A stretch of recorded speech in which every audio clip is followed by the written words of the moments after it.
Good afternoon. Welcome back. Welcome back to live stream. We're here for a New York afternoon session here on January 4th.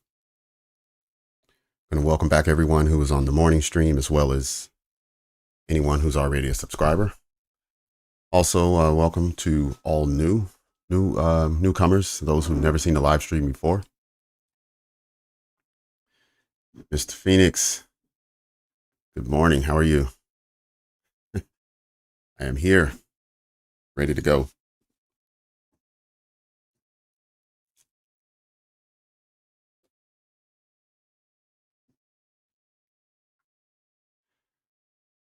Right, just kind of looking at the charts a little bit just to see where we landed during the lunch hour. I try not to look at the charts when I step away from my break.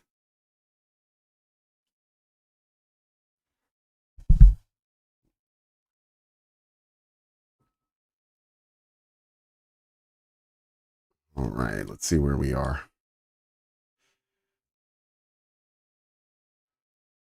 Okay, we can see all our session highs.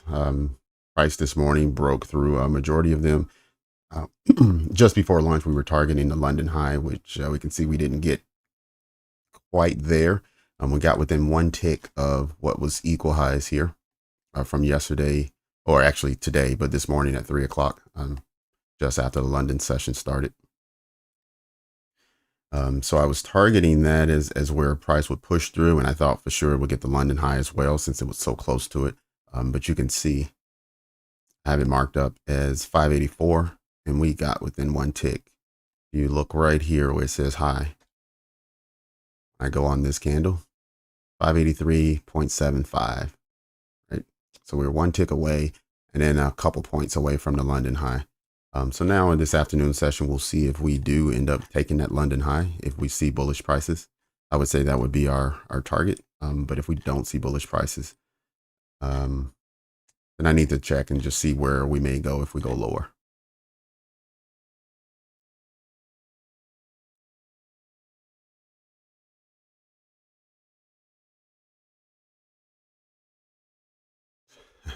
Forex analysis put up. Welcome. Good to see you. I don't think I've ever seen you in the chat, but welcome to the channel.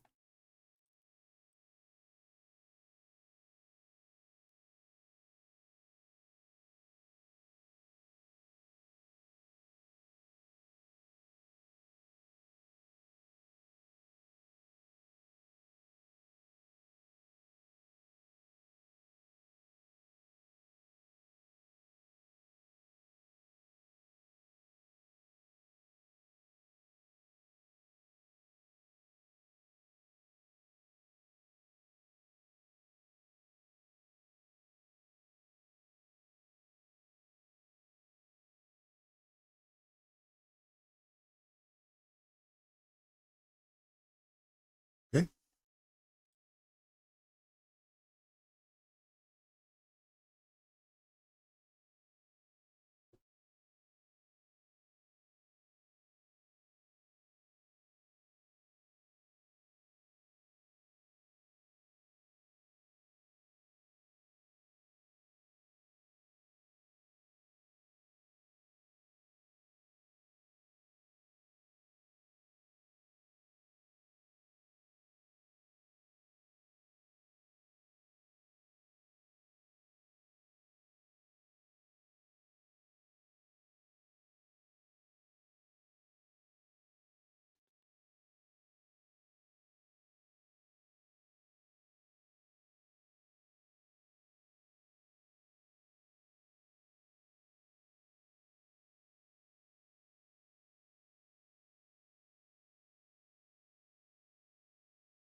Yes, currently that's what's happening in the market. What I was just talking about is what I'm seeing right now.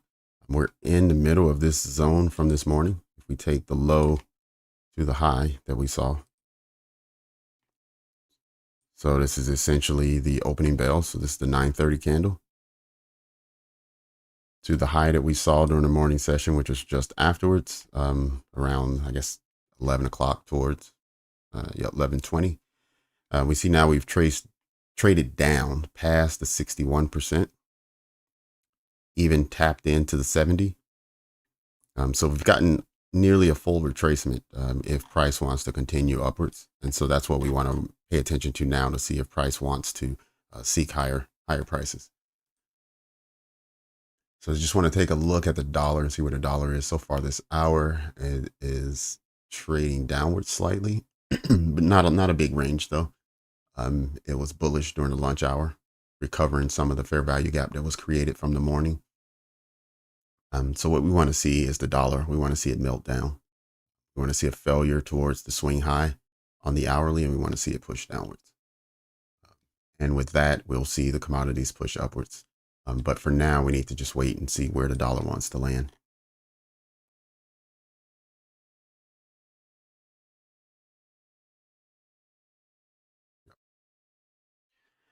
Yep. So for now, I'm not bullish or bearish. I'm not looking at a setup. I'm looking for more confirmation of where price wants to go. And then I'll look for a setup. But for now, I'm neutral.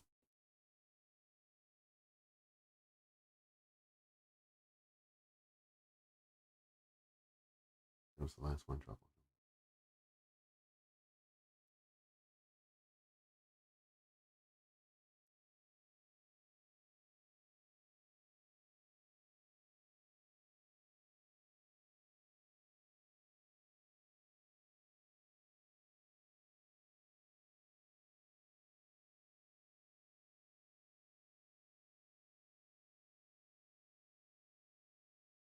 And just hide some of this so we can see better.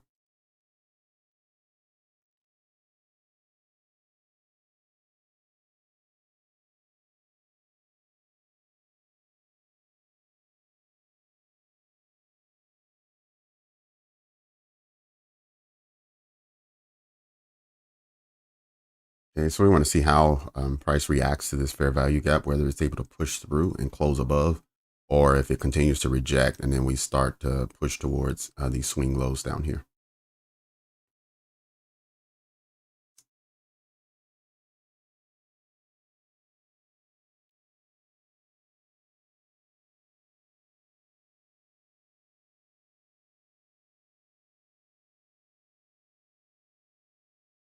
Okay.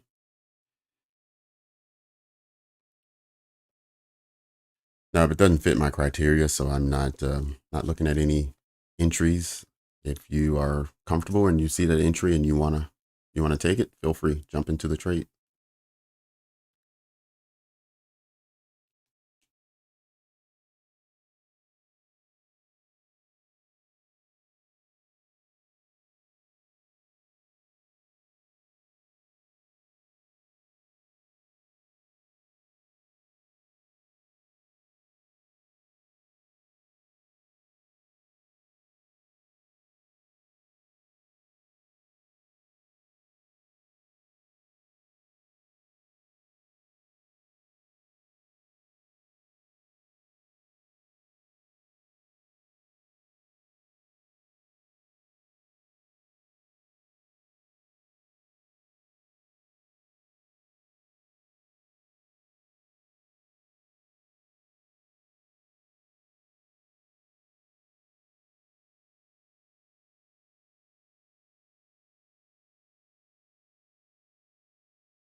All right.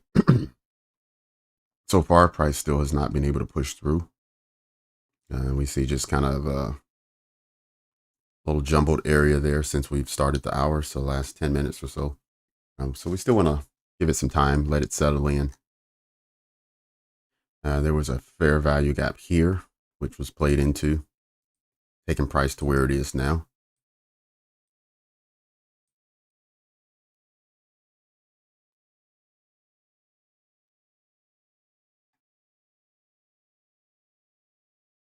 But in order to return bullish, we need to clear this this area right here. So we got a little ways to go. And that's why this fair value gap in between is very important. We need to see how price reacts as it approaches it and see if it can break through. If it can't break through, then we're not bullish.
This is a 1 minute time frame. 1 minute on the big screen and 15 minutes in the lower left.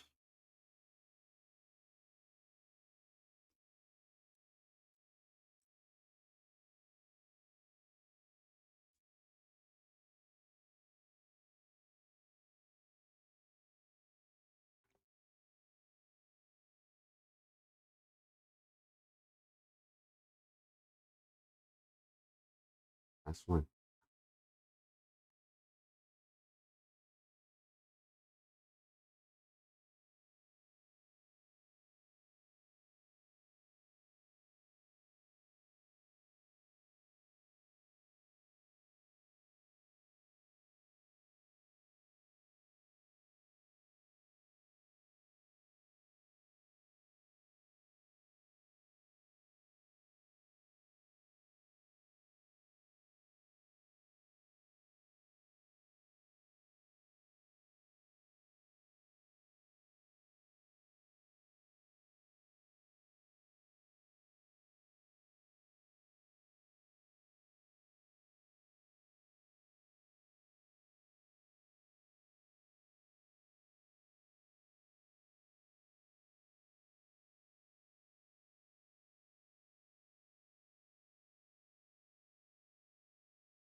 I think we still see a tug of war between these two levels.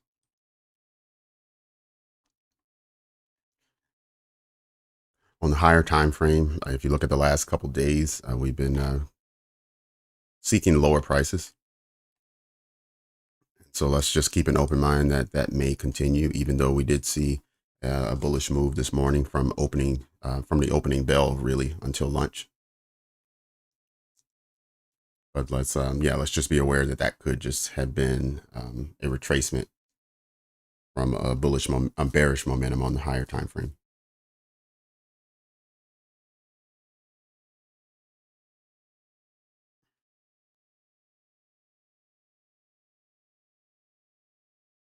Let's see, what was that? What do you think about?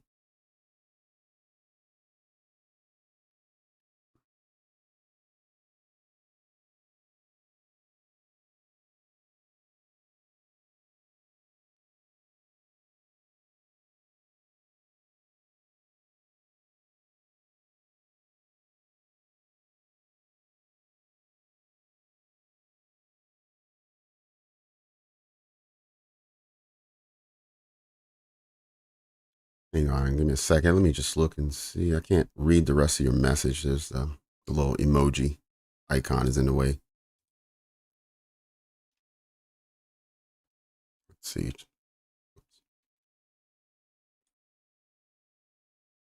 Yeah, I just need to move it out of the way. Admiral broker for beginners.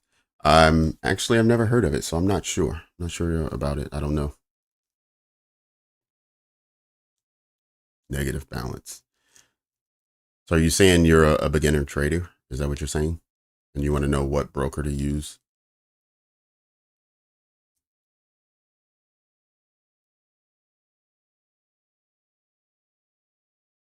Is that your question?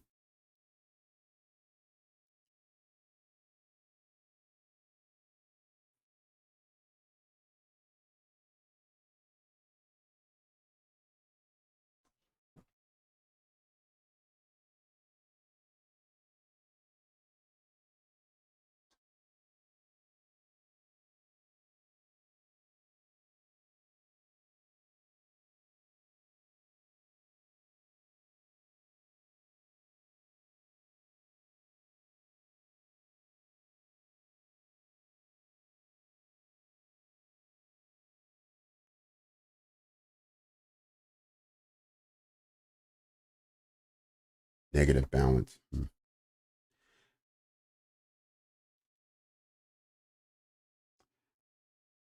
Yeah, if you could re-ask your question, that would be helpful for me. If you're just asking for what broker to use as a beginner, I would suggest if you're a beginner, not to use a broker at all, because the likelihood that you win trades are low, pretty low. So you want to make sure that you're getting enough practice at trading. So not only do you need to learn the technicals and get really good at seeing them, identifying them, and then more importantly, identifying when it's a fake out.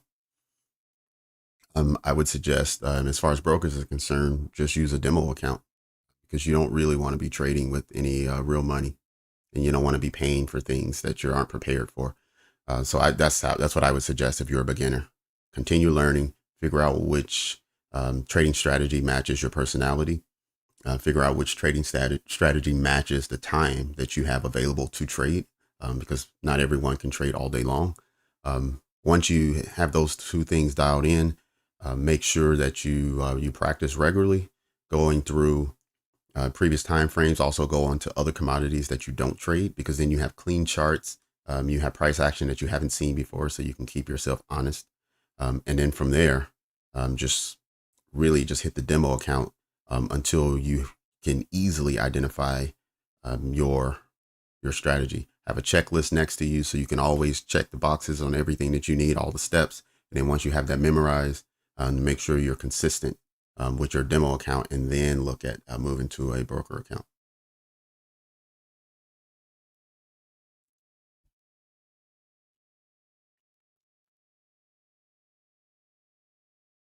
Yep. Yeah. There's quite a few things that you're going to need to learn. But the technicals are going to be at the forefront. You're going to have to learn, what what price action is, what the candlesticks are actually doing, and then you're going to have to put in the time. So prepare yourself for a 2 to 3 year journey. Um, so let's start there. If you are afraid when I say 2 to 3 year journey, then just watch, have a good time, and then move on and go do something else. Because if you want to be a good trader, you're going to have to put in 2 to 3 years. So just be prepared for that. Um, and then, and then from there, I would say you can use YouTube. You don't need to pay for things. So if someone's offering you a mentorship and all those things, don't worry about it. Use YouTube, find traders that you like and you resonate with. A lot of traders have tutorials and all other kind of things that'll match up to what you're trying to learn, and then practice. You have to practice and you have to put in the time in front of the charts. So um, I would say in a year's time, I probably put in anywhere from 4 to 6 hours on the charts every single day. So by the time you get to the end of the year, I don't even know how many hours that is, but you'll be in the thousands of hours. So just be prepared to dedicate that much time.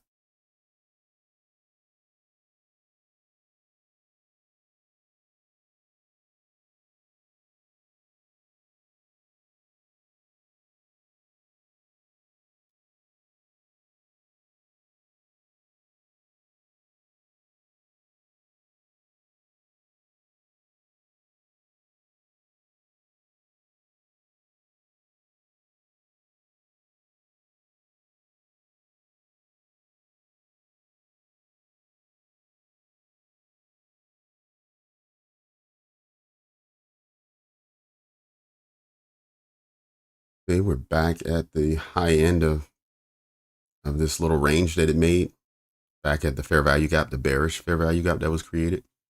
So again, we want to see if price can push through and trade above, close above.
Okay, we finally had price push up to the midpoint of the fair value gap.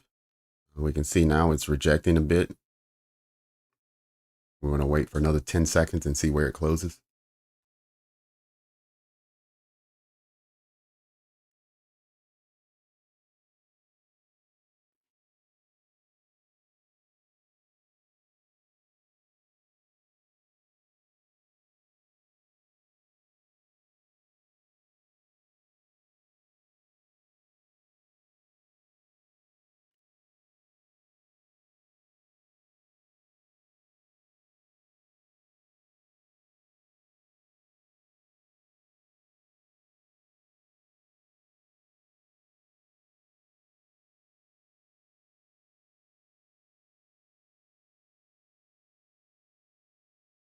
Okay, so we got our first closure inside the fair value gap. And now we've already had a sharp rejection out. So this is why we wait for not only for the candle to close, but we want to see it trade above and close.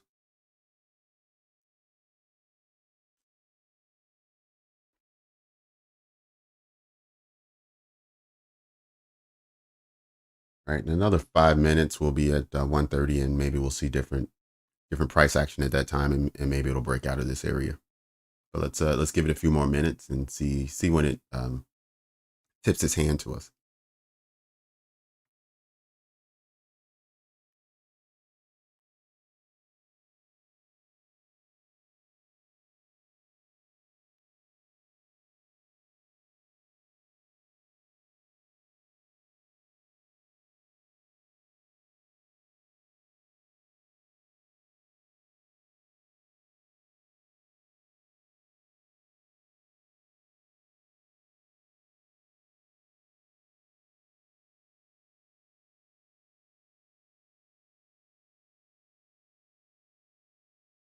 No problem, Papa. I know not everyone in here are beginners, and so may feel um, a little difficult for you to raise your hand and ask questions, being a beginner.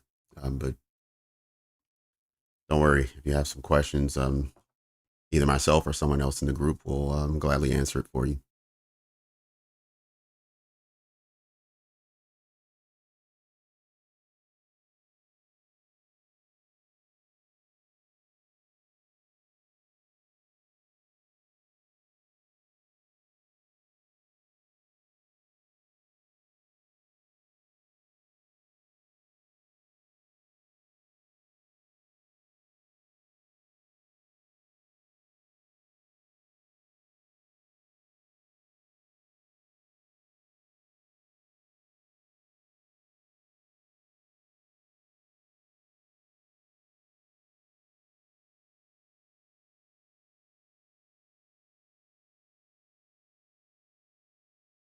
Okay, finally we've traded above.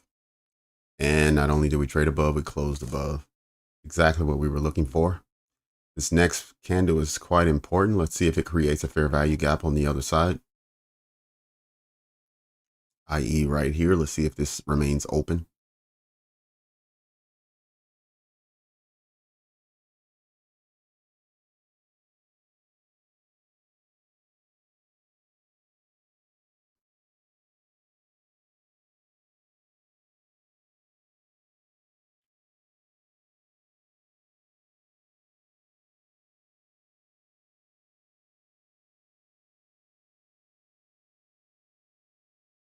Okay, it did not remain open.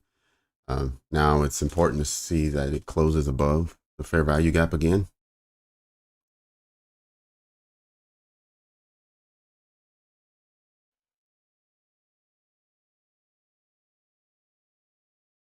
Right.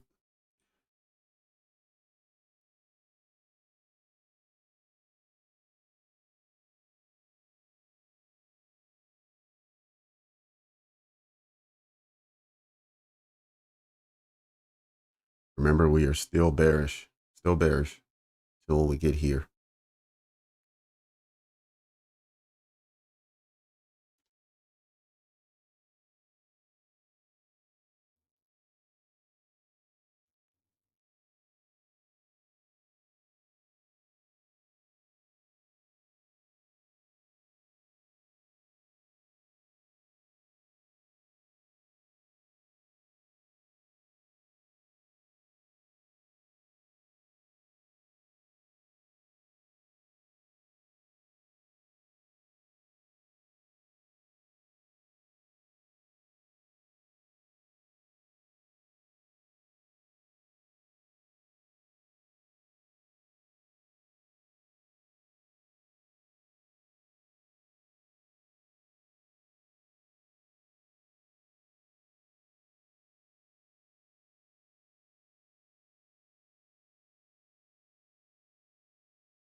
Okay. Prices stalled a bit after closing above the fair value gap, and we saw it trade back in, reject out, trade back in, close in. Now we want to see what the next handful of candles do. We still want to see it move towards this line here at 16,523. But as you can see, price action all the way through since we began this hour. It's been very slow. It's been a slow grind upwards. So we may continue to see the same, even though it's making progress. It's just every 3 or 4 candles will move just a little bit higher. So it may take a bit to eclipse this area. All right, it's 1:30 now. I was hoping at 1:30 we see something different as far as the way price was moving. Let's see if that happens. We definitely got a new high of the hour, which is a good start. It's a good sign. Okay, we had a swing high here that was just taken at 520. Now just a couple more points, and our next target is, and then we'll shift to being bullish, assuming we can sweep this level and then continue to show some sort of a bullish momentum.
No problem. No problem, Lexart. Yeah, when I first started this channel, just completed our 5th week.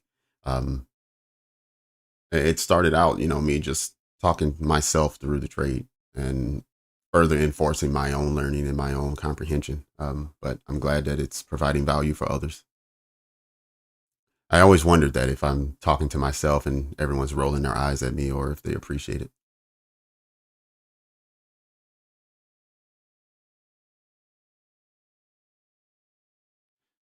Yep.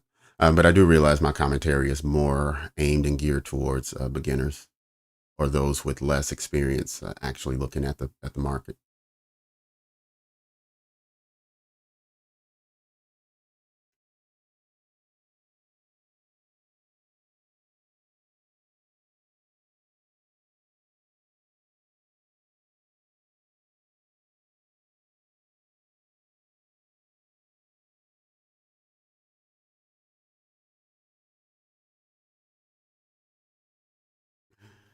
All right, Jeremiah, thank you for that.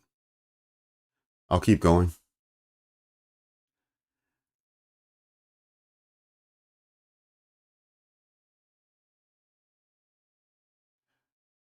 Ron, yes. At the moment, I'm trading the AM and the PM session. So the AM session, we're doing 9:15 until lunch, and then we come back at 1 o'clock and we go until 4. Uh, I can't promise I'll always trade all day long, but for the short, I guess the next week or two, I'm committing to that.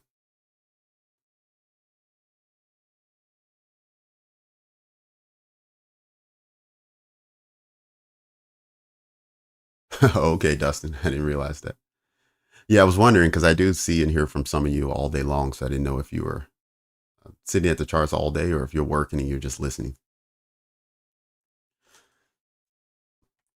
Okay, we're seem to be struggling these last 3 or 4 candles as we get within 2 ticks of breaking the swing high. The swing high is really important because the swing high is what changes us from bearish sentiment to bullish sentiment.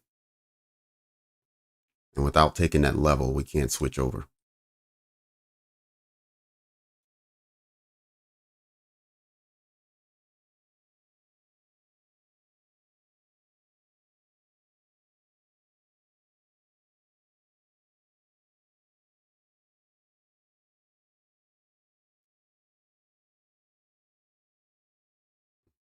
Okay.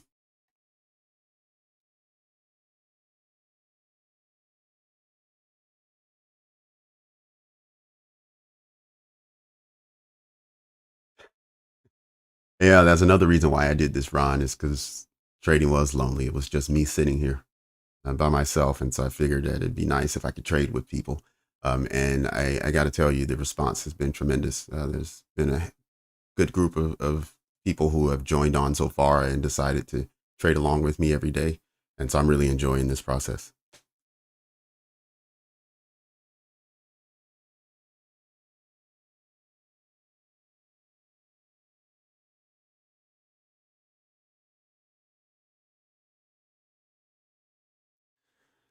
I don't know much about footprint charts. Um, I really have just immersed myself into trading the style that I'm trading now. And once I started to gain some comprehension of the style I'm doing now, I try not to add too many things into the mix. Because what I realized is almost everything works. Almost any tool you've ever seen, somebody's using it and making money from it. So you just need to figure out what you like, practice really hard with it, and then just commit to it and use the tools that you like, the ones that speak to you. But I've rarely ran into something that just didn't work at all. And so I've decided that I don't want to add too many things to the repertoire. I'm just going to get good at what I'm doing, stick to what I'm doing. But I'm open to new ideas. So if you want to introduce something to me, I'll take a look at it. But I can't fully commit to being good at it. And the footprint chart is something I'm not familiar with. All right, we made equal highs. We touched it last candle, but then rejected back. There we go. Now it's been taken. We can be bullish again. Now that we can be bullish, we can look for those type of setups.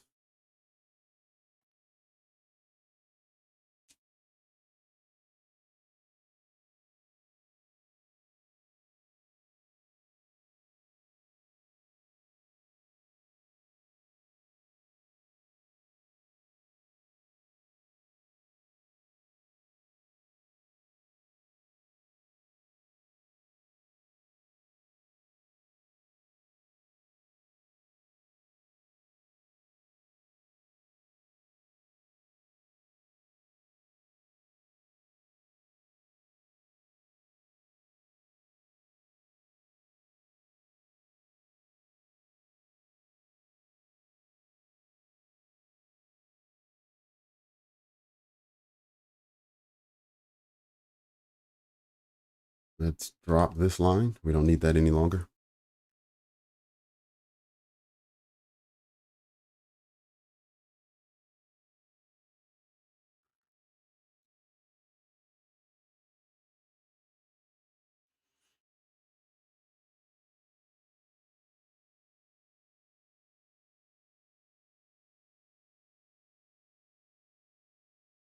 Okay. This is what'll turn us bearish if we take out this low.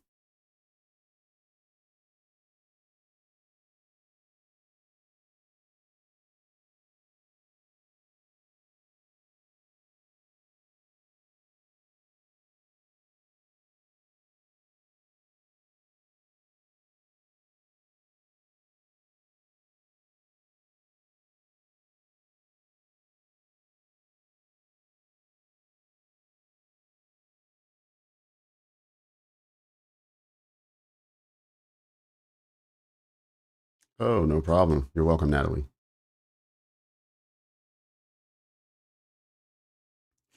Looks like we have some new people in the room this afternoon. Either it's your first time or it's your first time jumping in the chat. So I just wanted to welcome you to the channel. Thank you for joining and being a part of this experience with the rest of us. Hope you find it enjoyable and you find it a rewarding experience, and you enjoy trading with us.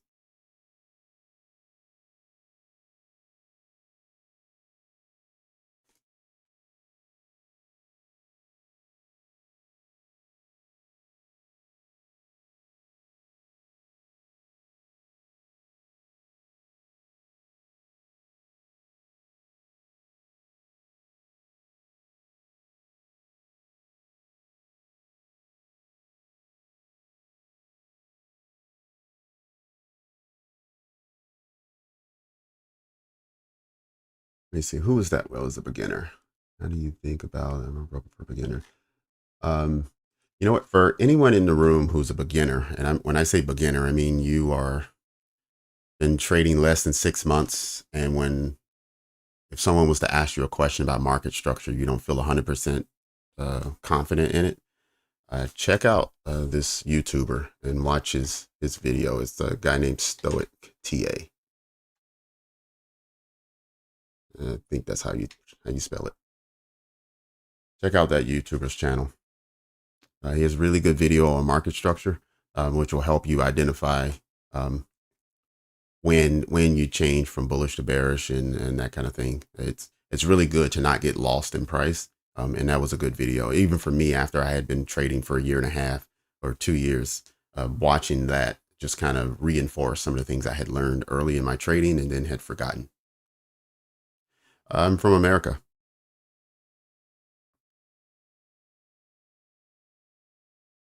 Himanshu. I'm not sure how to pronounce your name, but yep, I'm from USA.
All right, let's see how far down we want to retrace.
Okay, we want to see price push through this level here, this trend line.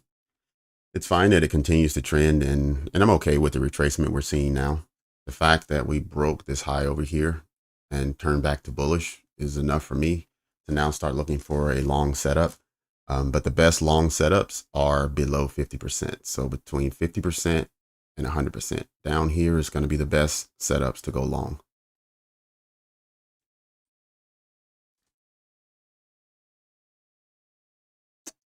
Yep, Stoic TA, yep, Stoic Trader, that's the one. Let me just look and see if I can find the video so I can tell you exactly which one to watch.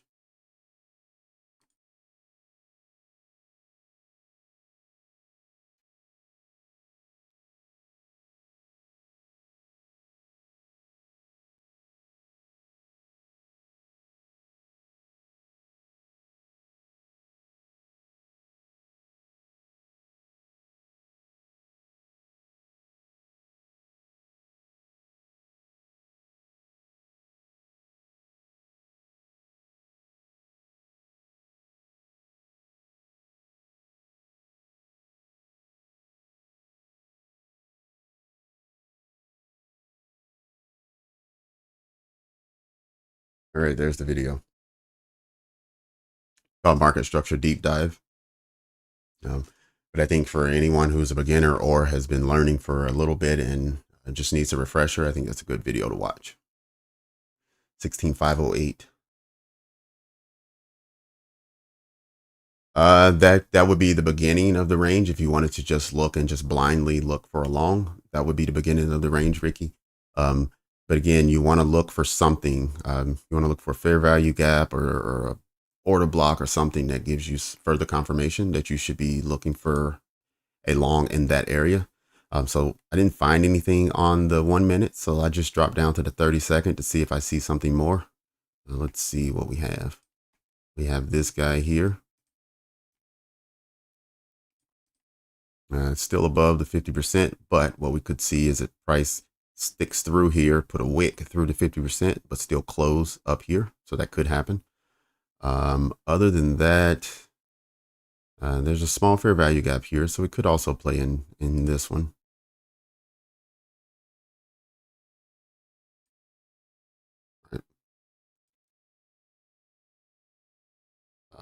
So Ricky, if I was going to look for a long, I'd be looking for something else that also confirmed it. But yes, 50% would be the threshold that you're looking for, and you're looking for something below that.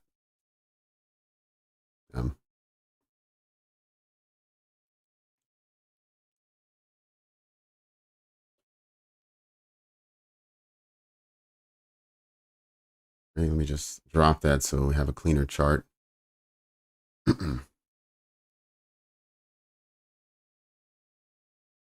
You know what? This is what I'll do. I'll do that, and I will put this line right here, and we'll call this equilibrium.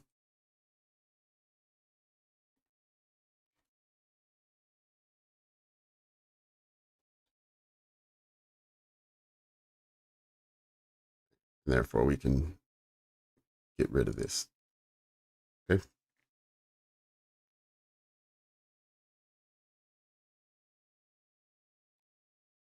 Oh, with the Fibonacci, that indicator. Let me pull this up. Fib retracement.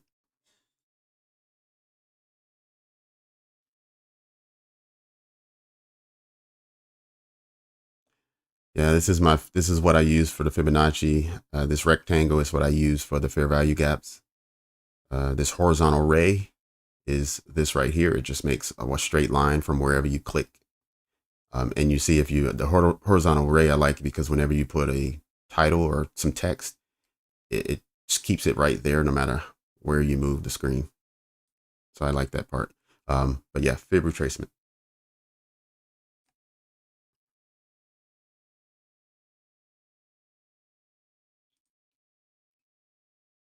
Should be at the top of the third menu on the left.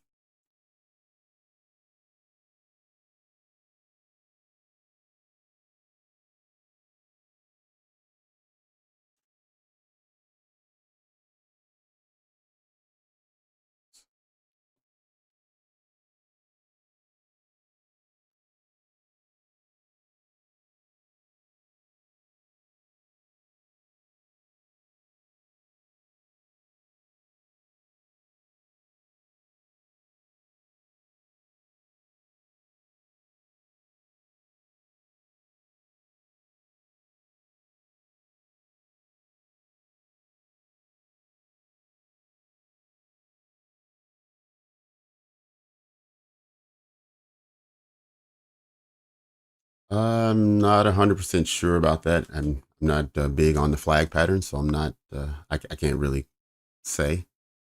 But if it does, I mean, it hasn't given me a bullish entry or anything. So if it's a bearish flag and it then breaks market structure, then we'll look for shorts.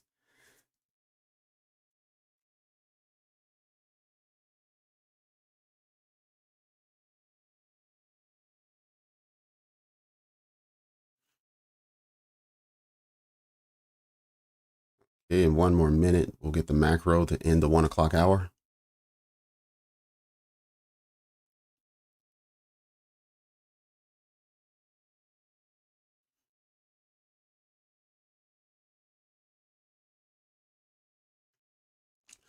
Thank you everyone who's liked the video so far. I really appreciate that.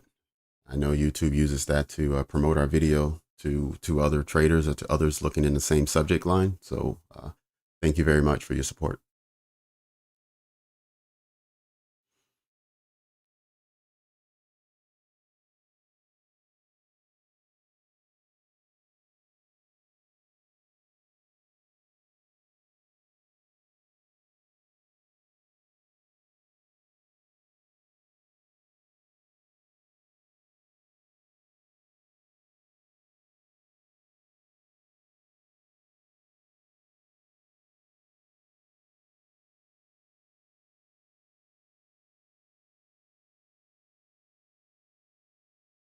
It's,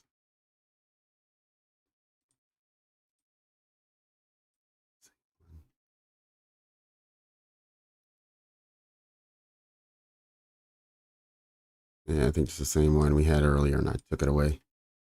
Okay.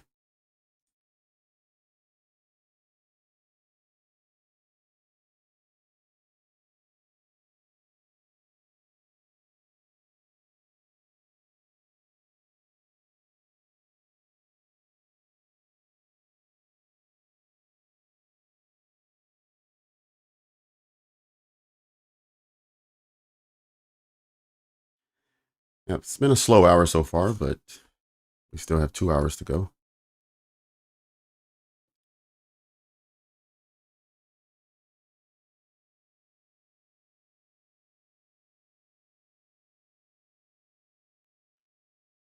We're almost at the breakout zone where it needs to break out of this area.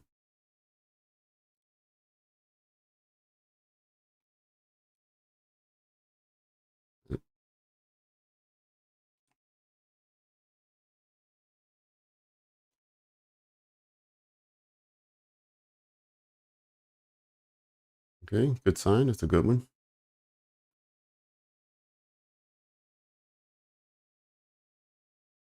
All right, see if we can't get a run down to this equilibrium area.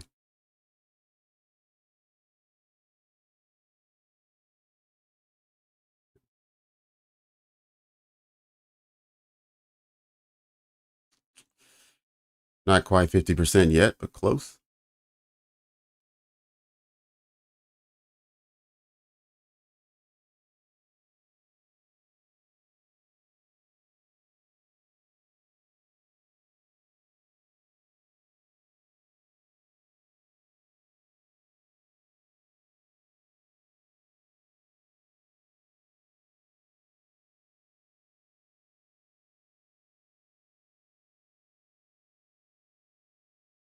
There we go. Equilibrium tapped. Now let's see if we not only get bullish momentum, but let's close in this area here. Let's not allow this bearish fair value gap to hold price. Right? You want to get through it, above it, close up in this area. Next candle, we want to see push a little higher. We want to see it create a fair value gap here. So we have this bearish fair value gap, the red one. We want to see now a green one created over here.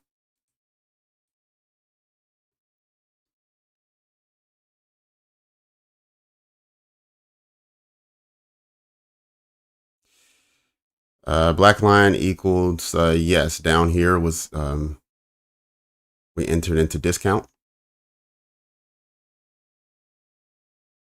All right, so price closed that up. There was no fair value gap there.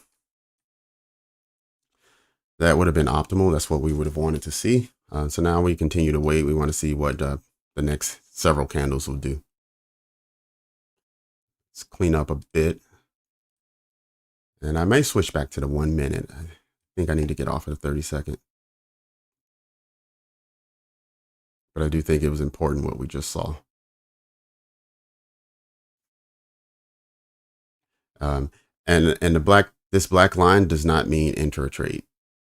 So if that's what you thought, no, that's not what that means. The black line means, okay, now we have the opportunity to enter a trade.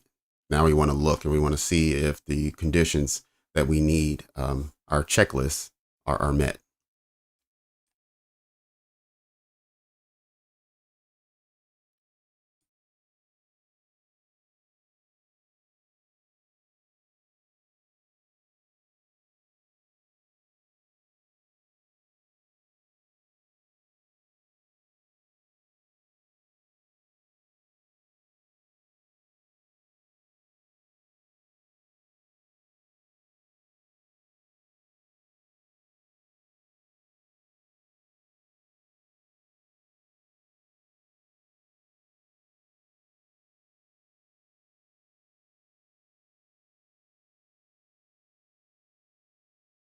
Okay.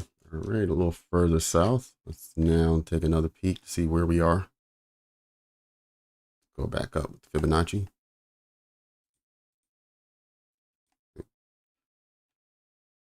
No.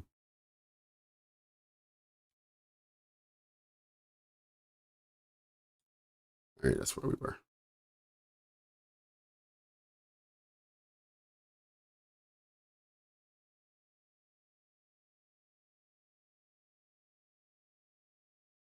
All right, now I just want to see if it gets down to the 62% or to the 71%.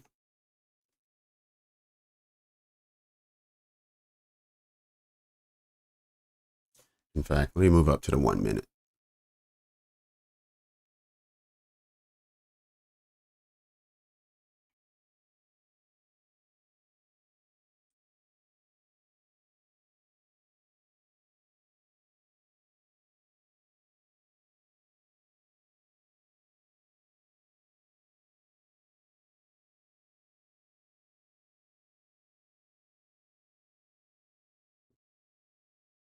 Okay, 62 retracement has been met. And let's see if 71. And ultimately, this fair value gap sits in between the 79 and the 89%, which is your lowest risk long entry. Only because for your trade to be invalidated, price needs to get down into this level, which is pretty close to where we are. If you enter up here, price could trade all the way down here and still be bullish, even though you'll probably hit your stop loss.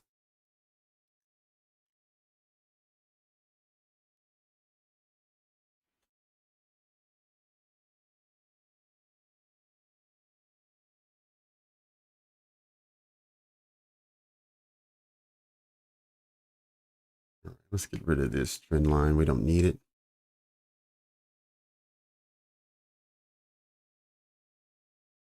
Okay, we lost this level. I can drop that.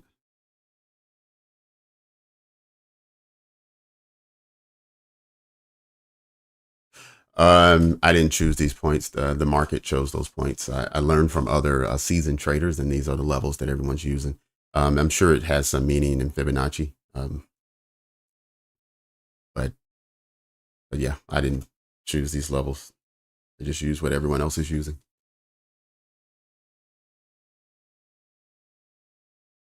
You know, that's what we're looking for. Good recovery. Let's see if now it can close above here.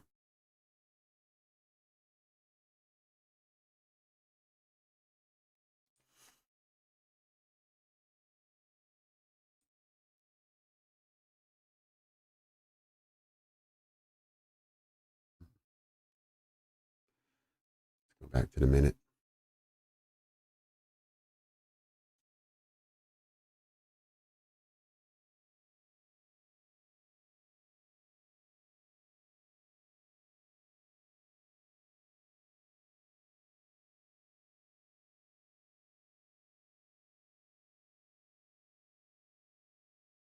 In 481. 16,481. This is what turned it back to a bearish sentiment. If we cross below 16,481, then we're looking for shorts.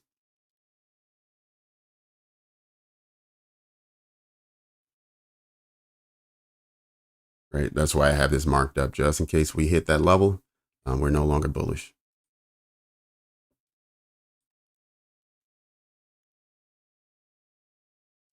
All right, let me just take a peek over, see what the dollar is doing. Okay, the dollar is so far this hour. Well, hour's almost over. Dollar's buying. And we have about 45 seconds until 2 o'clock. All right, so for the 1 o'clock hour, we had the dollar buy. We had the Dow buy, but just slightly. We had the S&P selling. And let's see what happened.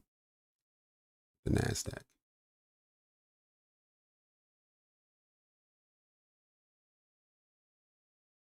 It looks like we were going to buy just slightly.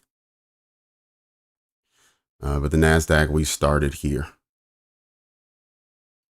505, and right now we're at 505. So Nasdaq, we made zero progress for the hour. We ended exactly where we started. The S&P sold, the Dow bought slightly, and the dollar bought slightly. So it doesn't bode well when we have the three indices not moving in the same direction. That's when you get this kind of price action where price really doesn't move and you get a lot of wicks. Every other candle seems like it's up, down, up, down, up, down. So we need the indices to get back in sync.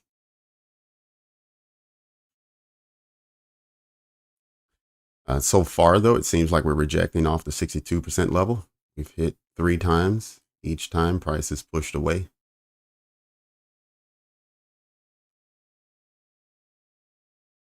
Close above, but we are making lower highs. Right? So at some point in time, we either need to make a higher high or we're going to lose the level and it's going to drop lower.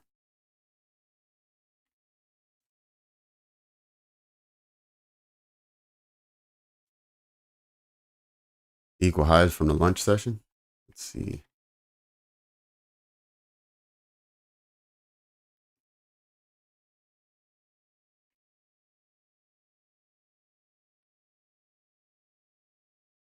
Equal highs with lunch. Well, we had equal highs during lunch here, but that was swept at 136.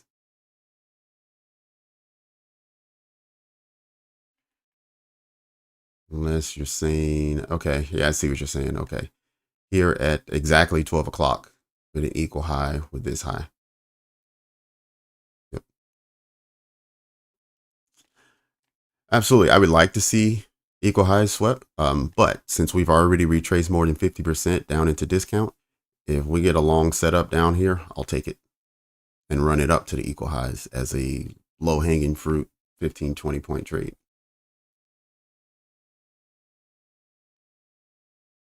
But you're right. If it sweeps the highs from lunch as well as the one we had at 136, that's a good sign for price. And then you can look for a retracement from there for some type of continuation to another target.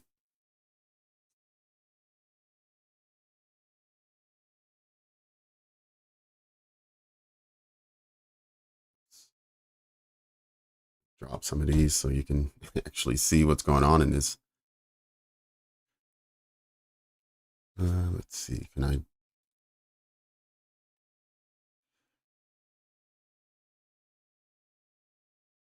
There we go.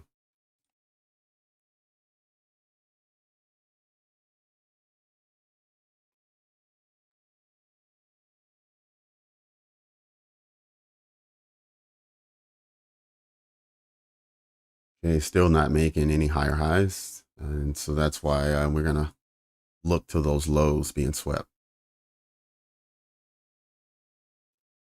These lows right here.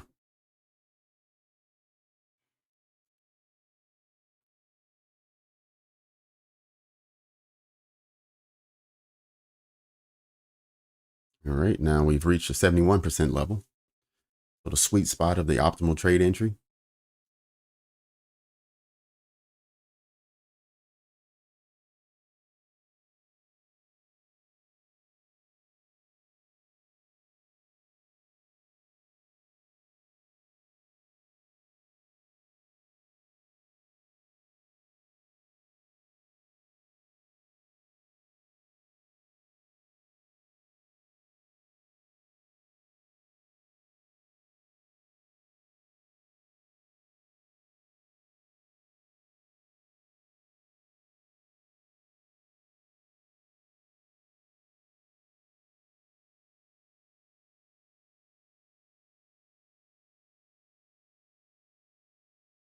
All right, now we just touched the fair value gap here.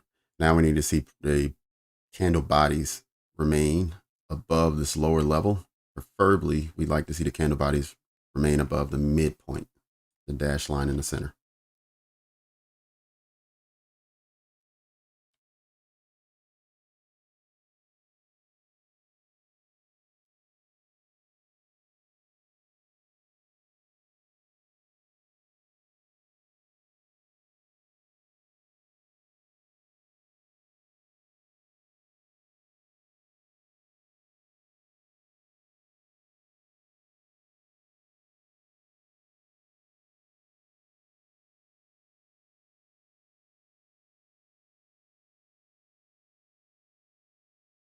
Oh, how did I'm sorry. How did I decide where equilibrium should be? Sorry. Equilibrium is 50%. So I went and took the start of the big move up and I put my Fibonacci at the bottom of the candle body, right?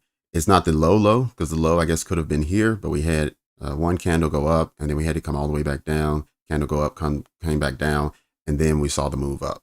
So I started it here on when the move actually started, all the way to the extreme on the wick. And then I took the 50% mark. That's how I decided. And it's consistent with the way that I draw Fibonacci. Everyone else, I'm sure, may draw it slightly different. So we may have slightly different levels. But I found that this works for me. And that's where backtesting come in, where you backtest and you figure out where you like to place things and whether the levels that you see line up with your strategy.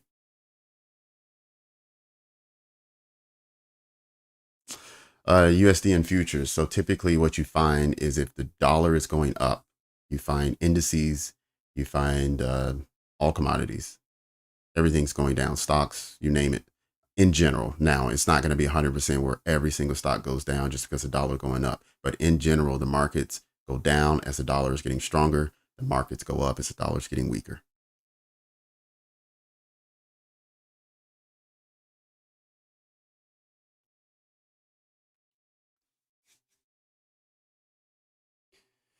And don't quote me on that, but my guess is it's probably related somewhere to whether people believe in the dollar and want to invest in bonds versus investing in commodities, and they move their money around. So you see one going up, one going down.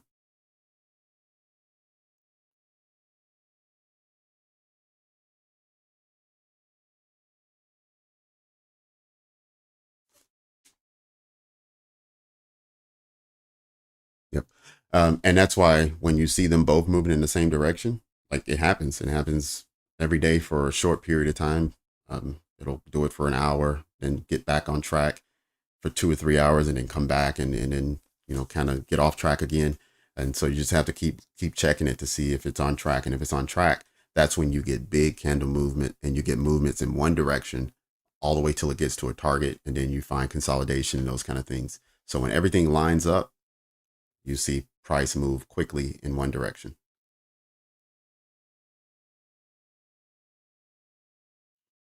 And so I had that explained to me as the difference between a low resistance liquidity run, which is what you're looking for. You want low resistance. You want the candles to just start moving in that direction, versus high resistance, which is similar to what you saw here, where yes, it moved up and yes, it ultimately took out this high from here, right? But it took nearly an hour, and so that was what, 40, 50 candles to get up there. And in doing so, there's tons of wicks above and below, up, back down, and just kind of this action all the way up, as opposed to just spending 6 or 7 candles to get that same area covered.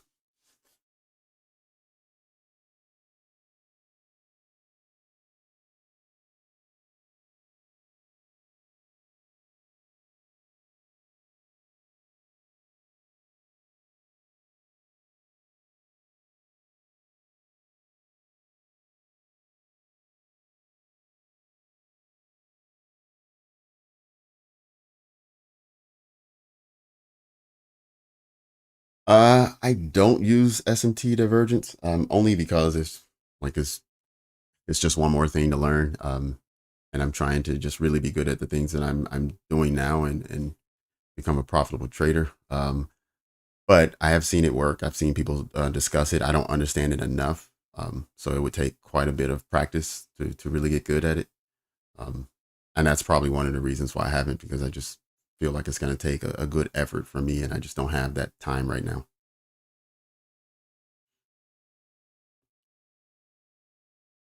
But from what I understand, it works on any time frame. Um, but I mostly see people using it on the larger time frames,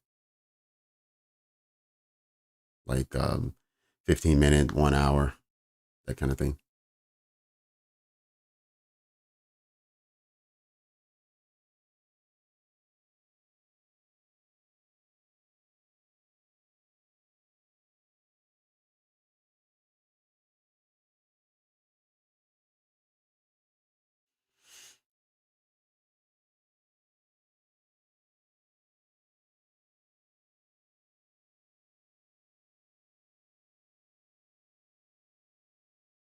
Yeah. So, I mean, if since you're speaking about SMT divergence, right? On the Dow, we have the Dow swept the high from yesterday afternoon. However, the S&P did not sweep the high from yesterday afternoon, and now it's actually pushing towards the low of today, similar to what we're seeing on the Nasdaq. So that was the S&T divergence, but I really don't know how to use it just yet.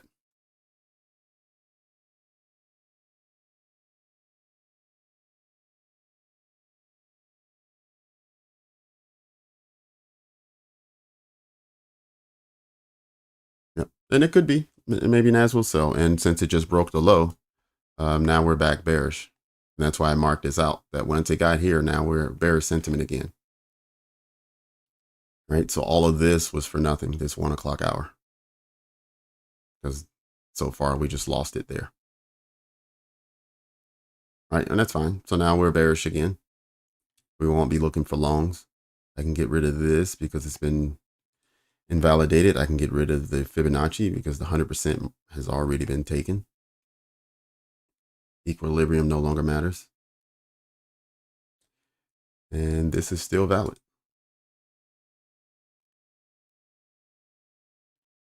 It doesn't mean we're going to sell, because price could run up from here. This could have just been a retest, a sweep of a low. But as of right now, we're looking for shorts. But it still needs to give us the confirmation. And like I've told everyone else in this room, we're a room full of different style traders, so everyone's doing their own thing. I'm telling you what I see and what I like. But if you pay attention to the chat, you'll see many others in the room that are taking trades different than me. In fact, most of the time, I'm a bit more cautious, and they're already in trades.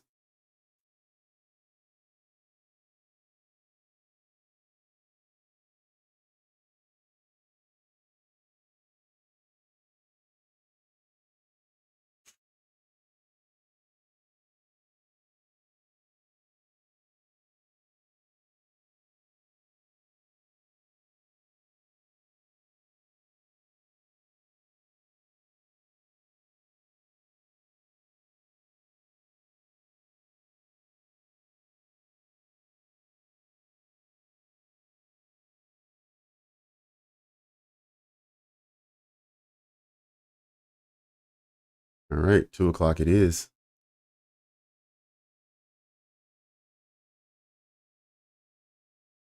A fair value gap here that is in the process of maybe being invalidated.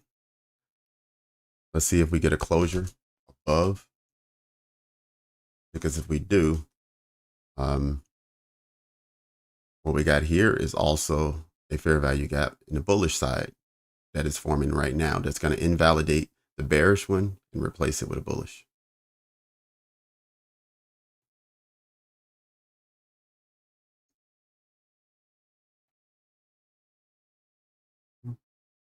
Yep, right here.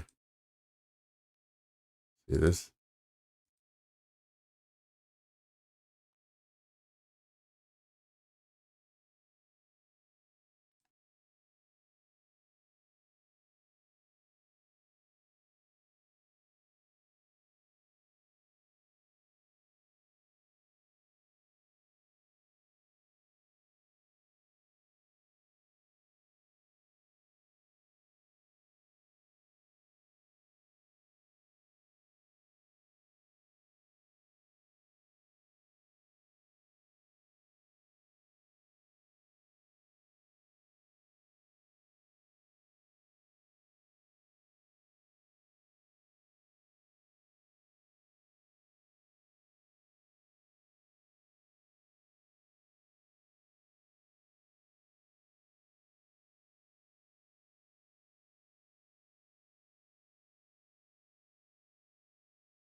Okay, let's see if we get a fill here.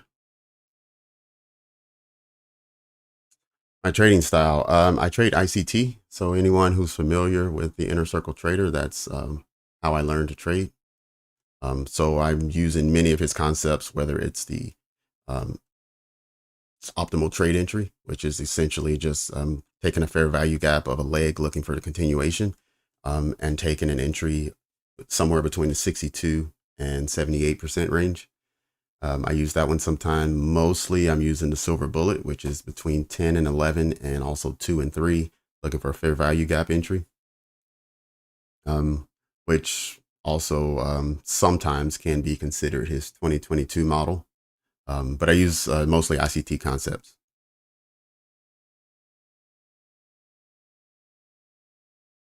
Okay, I see we have someone called a silver bullet trader. So we have another ICT student in the room.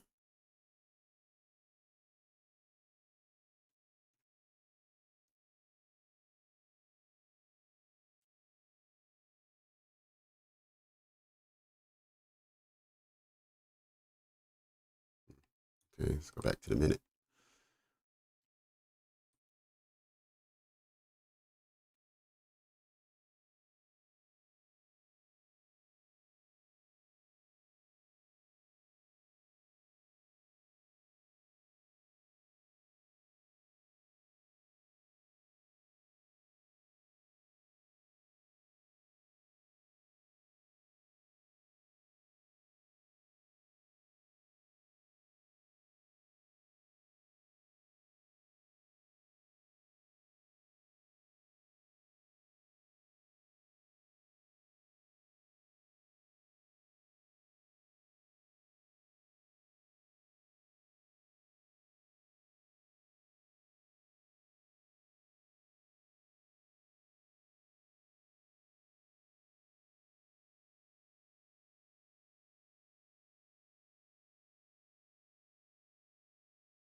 Why are my up candles black? Because I made them that way.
No, you can change them to whatever color you want. You just go in, click on the candle, double click, and then body, borders, and wick. You just make the adjustments however you want. I think the first column is the up candles, and the second column is the down candles.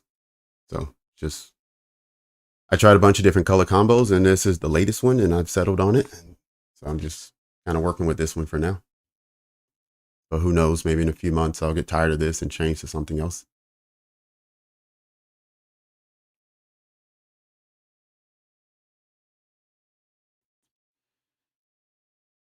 Yep.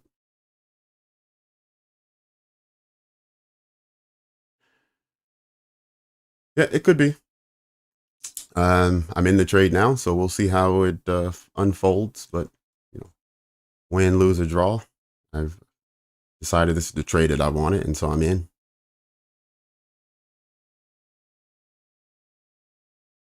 All right, I won a trade this morning. I lost a trade yesterday, so it happens. Oh, it's sell model. Okay. Yeah, I'm not really good at the market maker models. It's not one of the strategies that I studied a lot, so I'm not really that good at identifying it.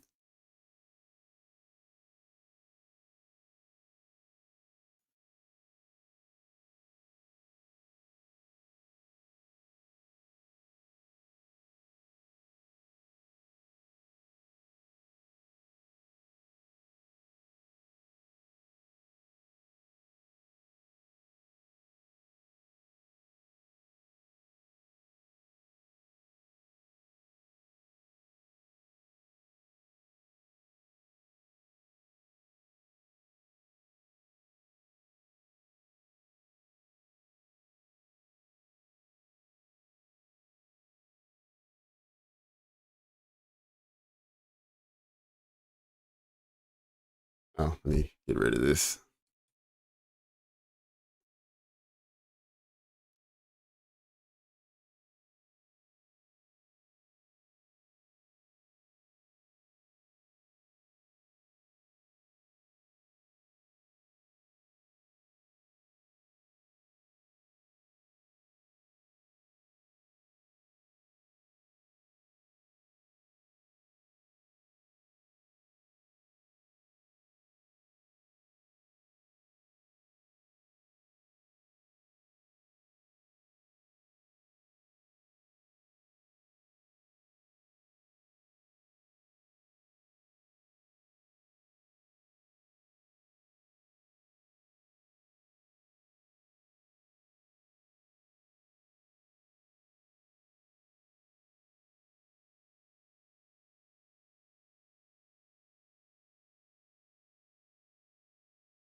Yep. So far, the dollar is still buying this hour. So we do have the Dow is stalling at the moment. We have S&P pushing lower, similar to what the Nasdaq is doing.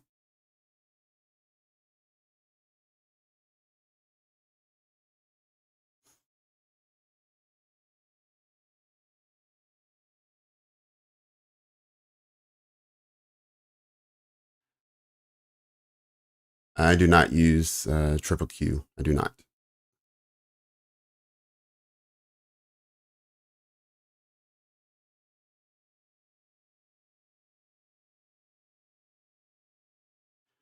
All right, there it is. Trade did not work for me. So right, I knew we had moved to bearish sentiment here, but I wanted to test out this the impulse that was made with a fair value gap close to the low, so it was low risk with a high reward if it would have worked out, just because we had the equal highs up top. But it's fine. It's fine that it didn't work out. Now they're all trades are winners. Just make sure you um, control your risk. As long as you control your risk, you're available to take multiple trades.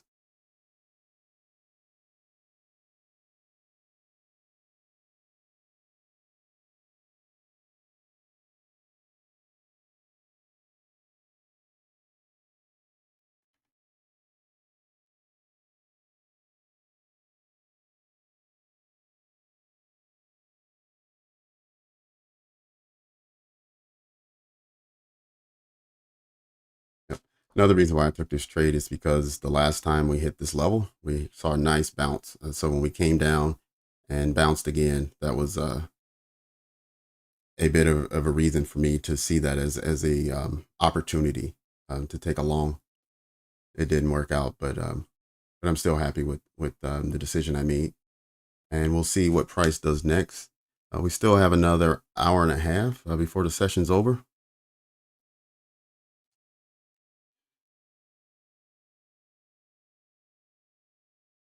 Next string of lows will be back to the lows from the opening of this morning, from the opening bell, down at the 460 level. So we're not too far away from that.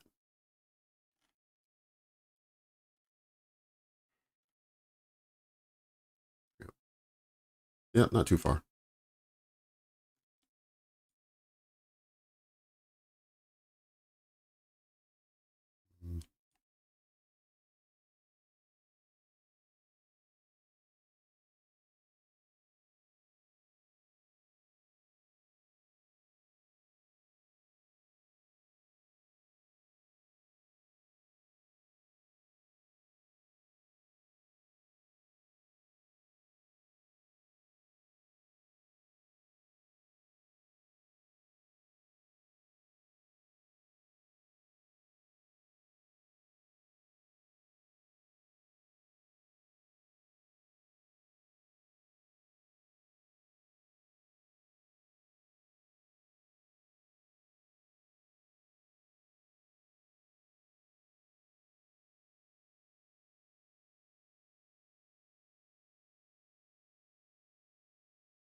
We will hold this fair value gap until 2:30 when the 15-minute candle expires.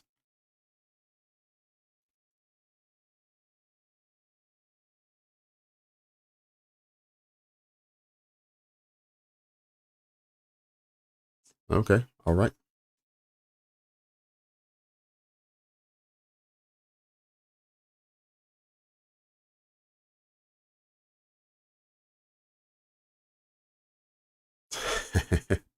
Yeah, let's see. Let's see if it moves up now.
Can you mark out the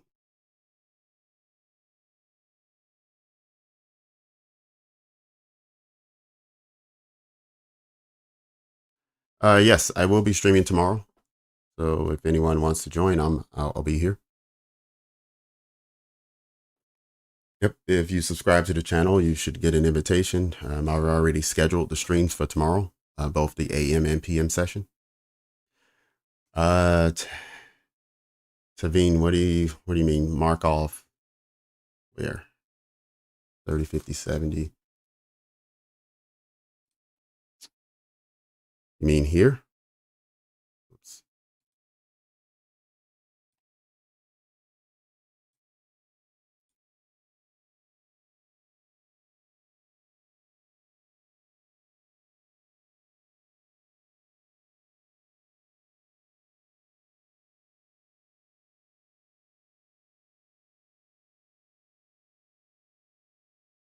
Oh, you're saying I could take it to, you're saying take it to this low, 453.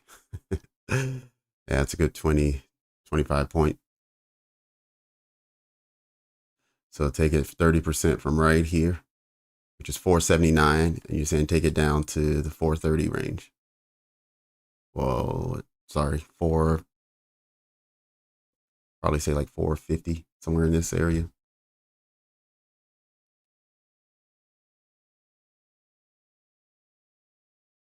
Yeah, it would have been nice to have gotten into this one, because it entered on these 3 candles and then sold down.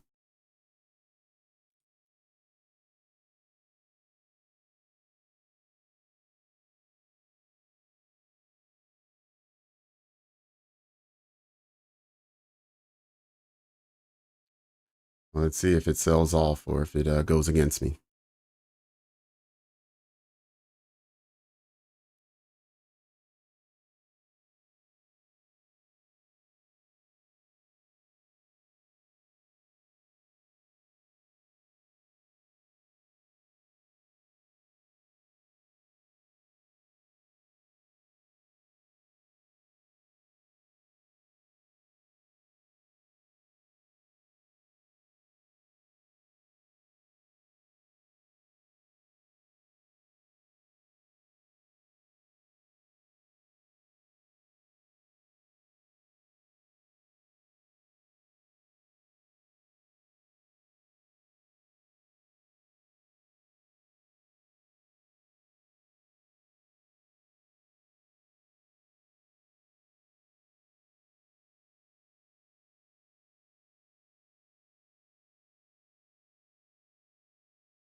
Let it go against us now. Now it's either a win or a break even. Okay.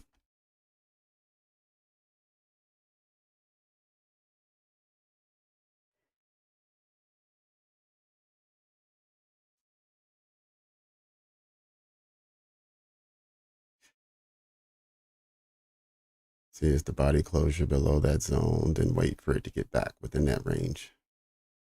Draw the fib, then enter. Yeah, let me walk you through that setup really quickly.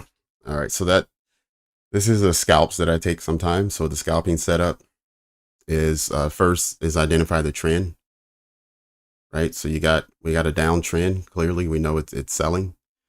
So then what you want to see is after you make a new low, so let's take this one for instance. Well, we can take the one that we have, the previous one, right? So we made a new low here. Then what you want to see is you want to see it sweep a high, which happened right here. It swept a high. And then we saw it go below the previous low. So it went below here. Right? When it went below here on this candle, Then you set up your Fibonacci and you want to enter at the 30%. So you take your short tool, whoops, you put it at 30%, right? And you wait for price to re-enter, which it re-entered 3 times. This candle, whoops, this one, and then this 4th one. When it re-enters, then you just want it to break down and continue in the direction it was already going. 1-to-1 trade, 5-point stop loss, 5-point take profit. So it's $100 per contract. You just decide how many contracts you're willing to risk. So that was that setup. I took the next one. So after this low was made, I used this as the new low. So then I need to see a high swept. That happened. So this was the next high. So it's high, lower high, lower high. So lower high on both sides, that gave a swing high. When this swing high was then swept and it crashed lower, oops, then I wanted to see this low, this previous low right here taken. That happened on this candle. So then I took my Fibonacci from high to low and enter at 30%. Oops.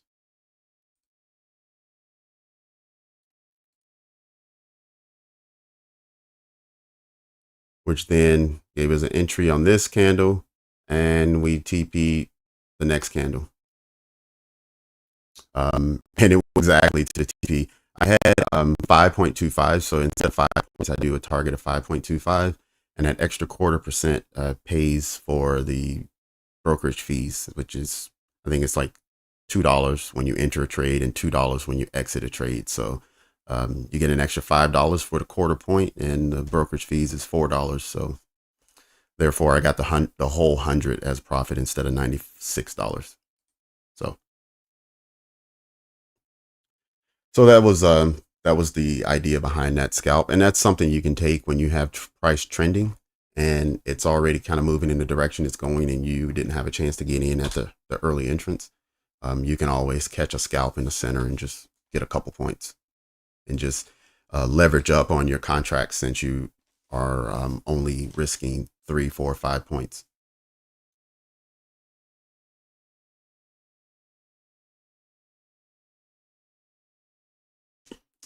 $203.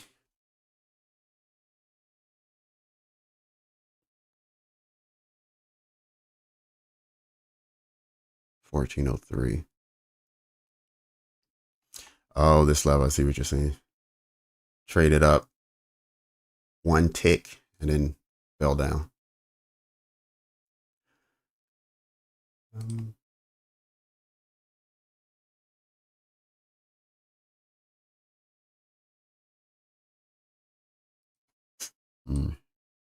All right, let's see. I have a problem with trading. I want help with education. Chalky London. Okay. Chalky London, how long have you been trading? Give me a bit more details. Rodrigo, I don't know anything. I really don't do a lot of research when it comes to buying individual stocks. So I can't really advise you on that. I don't know.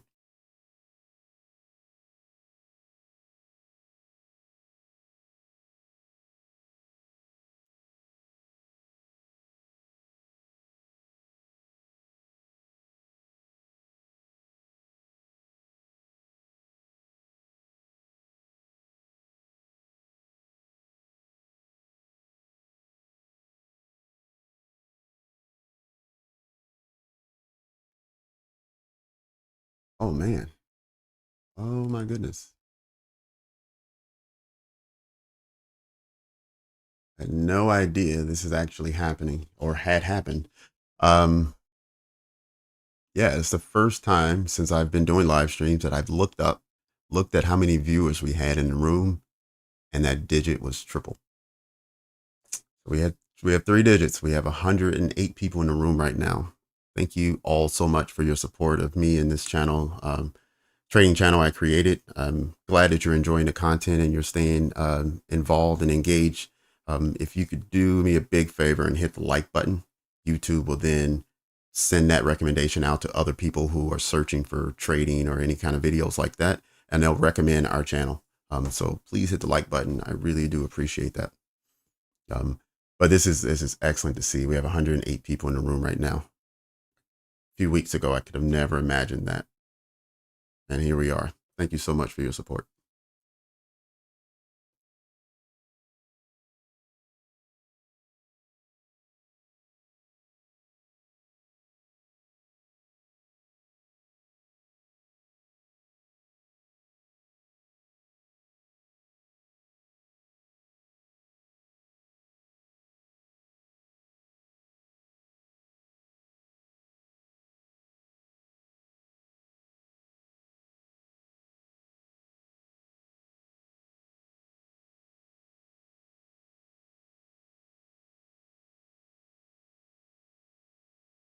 Mm. Yep, not really into natural gas. I don't know much about it, about trading it. So I can't really advise you on what to do with it. Yes, sir. The macro's coming up in about 6 minutes, 6.5 minutes. We'll have the 250 macro heading into the power hour. And hopefully that gives us something that we can then use and look for another setup next hour. Uh, Brennan Lee. How long have I been trading? It will be 3 years next month, end of next month. So almost there, almost 3 years. I've told the story a bunch on this live stream, but the first year was me really just kind of finding my footing, figuring out what trading was all about, what style I liked, who could be a good mentor to me, all of those things. And it took me the better part of the first year to find all of that. And then I finally found ICT and his style of teaching, the way he taught and what he was teaching. It really spoke to me. A lot of people don't like him, but it really spoke to me. And so I stuck with it. I followed his 2022 mentorship, which is free on YouTube. And then I followed his 2023. Between those two series and then some of his other content, I found everything I needed as far as education. And then from there, it was all on me. It was all the work that I needed to do to become a good trader. I needed to put in the hours in front of the chart. And when I say hours, think thousands of hours in front of the charts. You're going to need to put that much work in. But it was that kind of thing that I spent from the beginning of 2022 until now. All right, Luis, good to have you. Welcome. I see you talking about the 250 macro. Definitely, you're an ICT student. But yeah, so that's what you want. If you really are serious about trading and you want to learn this craft, find a mentor, someone who speaks to you and then just makes this process easier. Because you're going to have to put in a lot of work and you don't want it to be painful. You want it to be enjoyable. And I've enjoyed nearly every moment. Never enjoyed working much in my life. I did it because you needed to do it for a career, you needed to earn money, but this is something I truly do enjoy.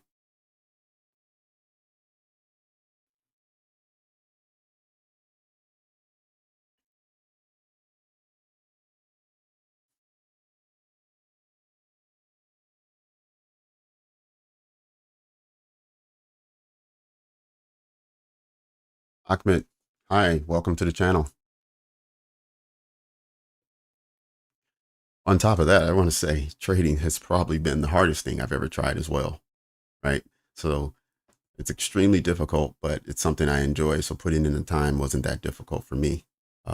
So find someone who makes it enjoyable for you because it's going to be hard.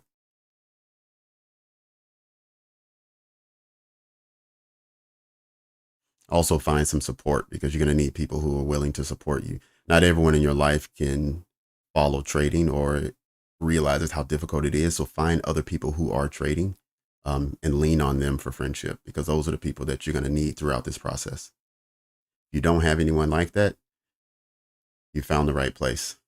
Just keep plugging in, continue coming to see what we have on the channel, continue practicing, back testing, all those things.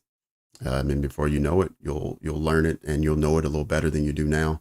And you'll be on the road towards becoming a profitable trader.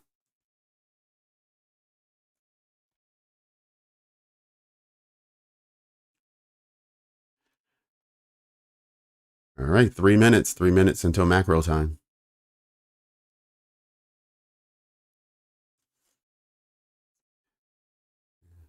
Here we have another short.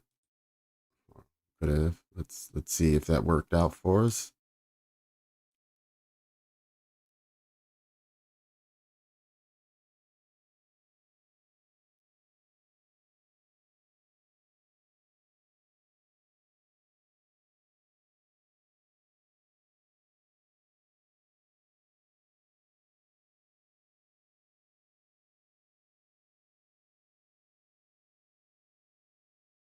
I do. Yes, I do. Make sure you subscribe to the channel and you will get an invitation. Every morning it'll send you a reminder 30 minutes before we go live, reminding you that it's about to happen.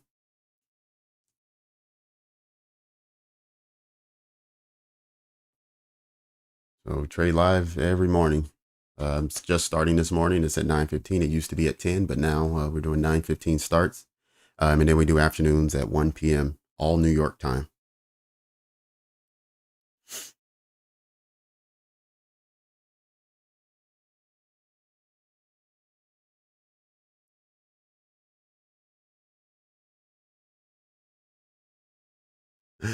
I have not done any private sessions. I'm not saying I never will, but I have so far never done one.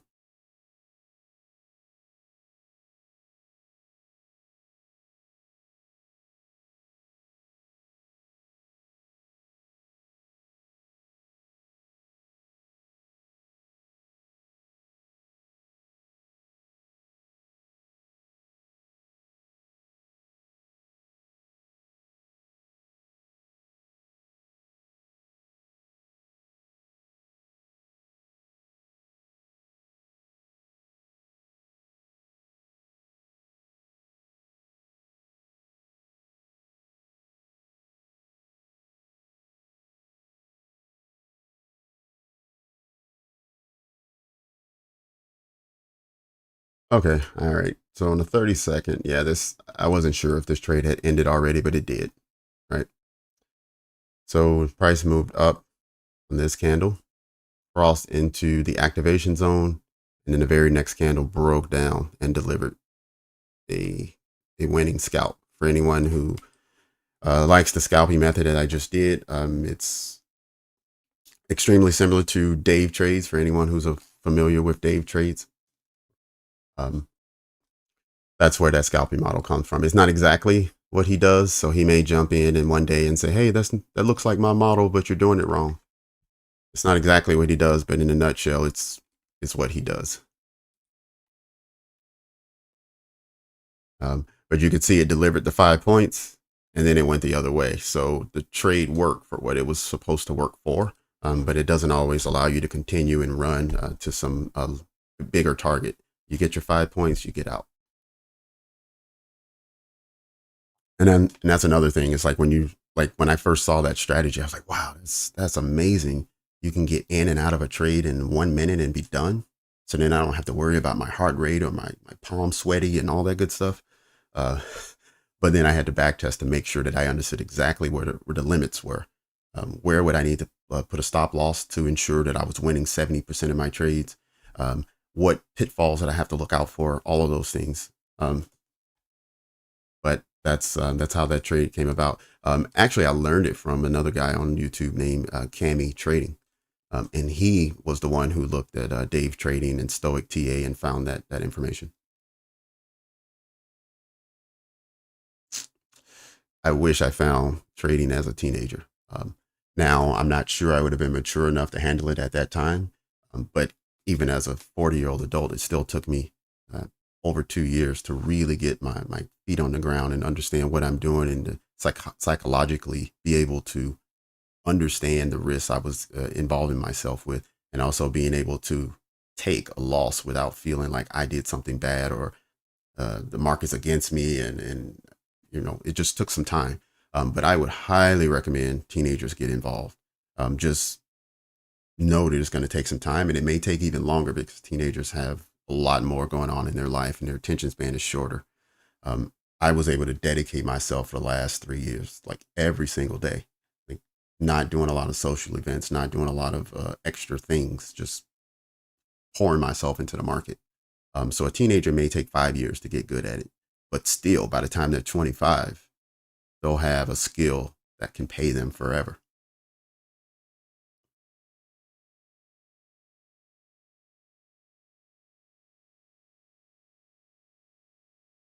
Nope, that's admit you're looking at it the wrong way. The black candle is buying, the white candle is selling.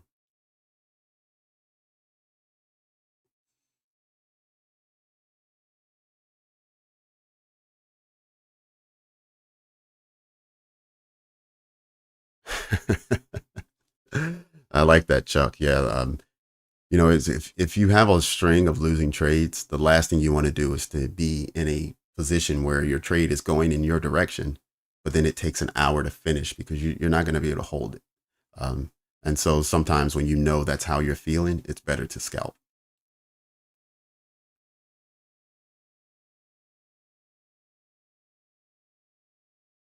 Oh, Tavin. Okay, so Dave teaches. Okay, yep. He definitely is a mentor to many, and that's why I said if when people always ask for my advice, I say find someone who speaks to you, someone whose style works and that you like, and because trading is going to be difficult, so find something that makes it enjoyable for you.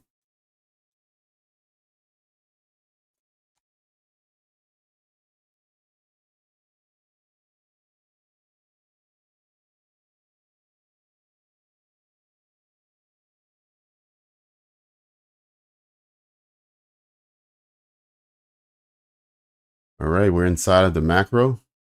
We are inside of the macro, and we had the market structure break, fair value gap.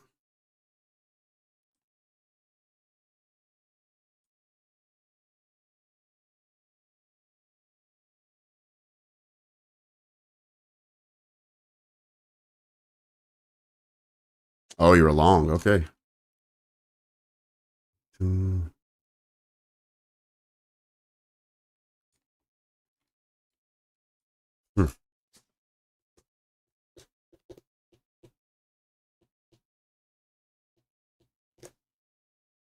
Oh, you know what? This needs to go. We closed below that a while ago.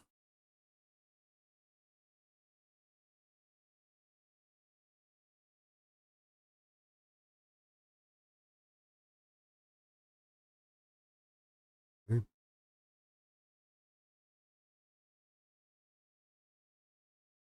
There we go.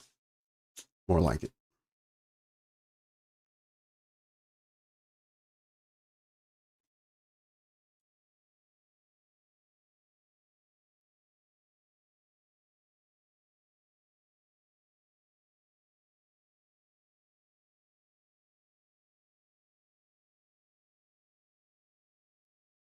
Okay. Thank Amit. Thank you very much for that.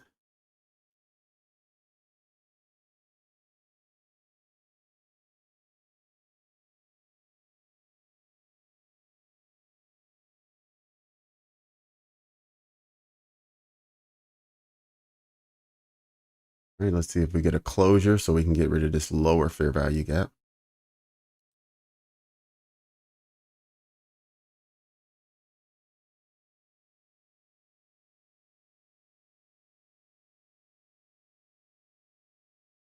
Good deal. Get out of here.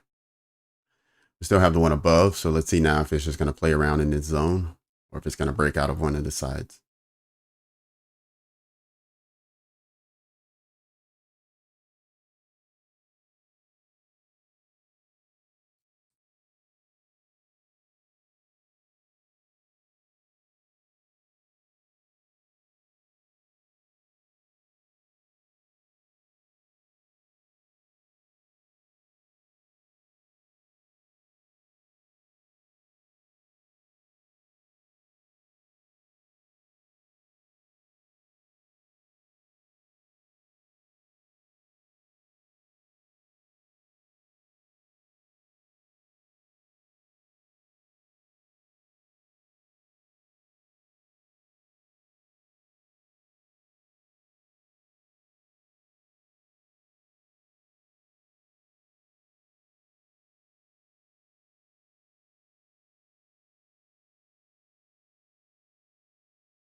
Yep, you're right. It rejected from that upper limit twice.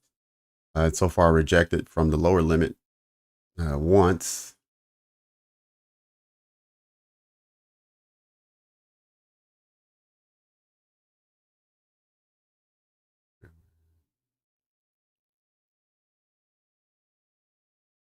Mm, almost. We call it relative equal high.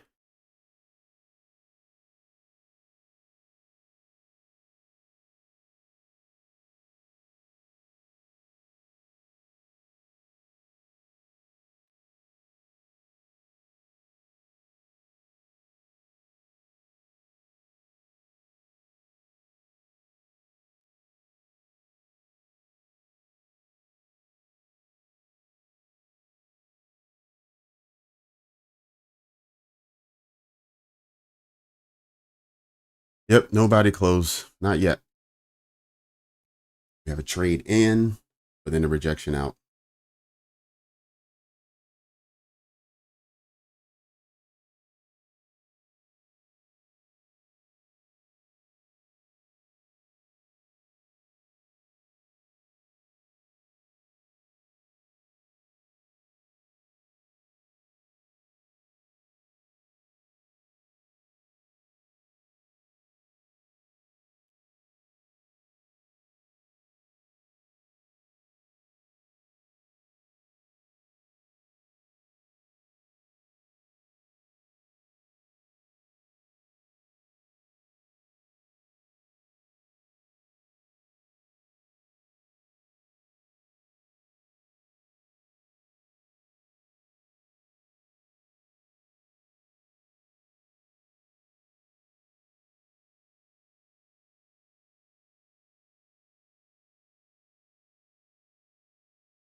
Okay.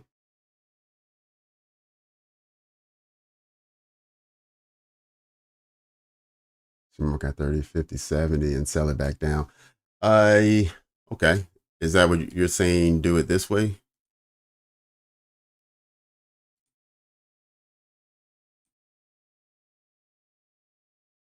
And then you'd be selling from this area. What's that? 492.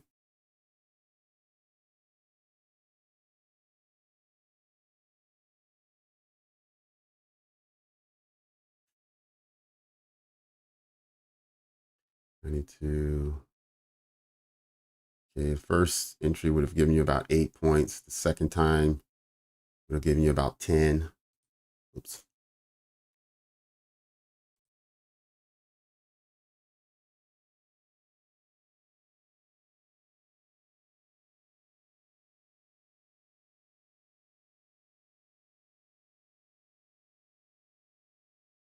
Yep.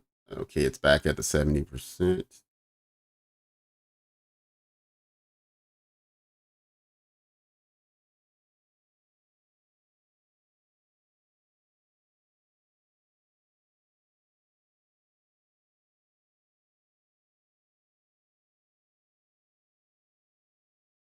Oh, the same way I did before. Okay.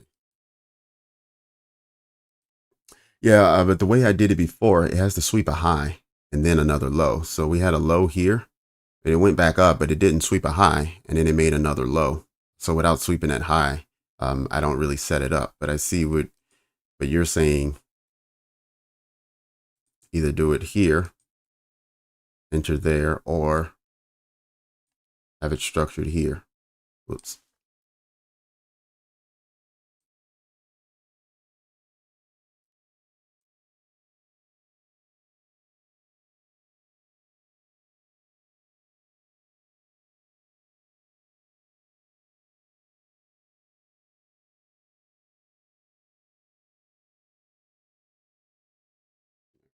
leave that there. We've now gone into 30, 50.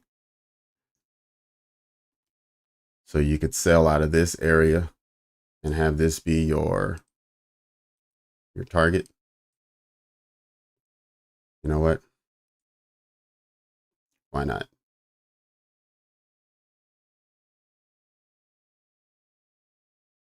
I'll give it a shot.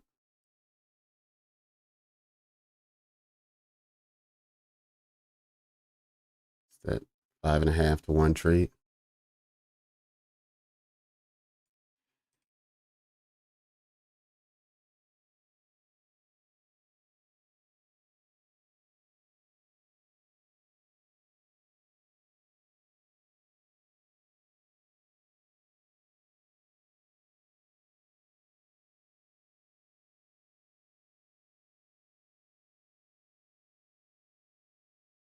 No, don't do me like that.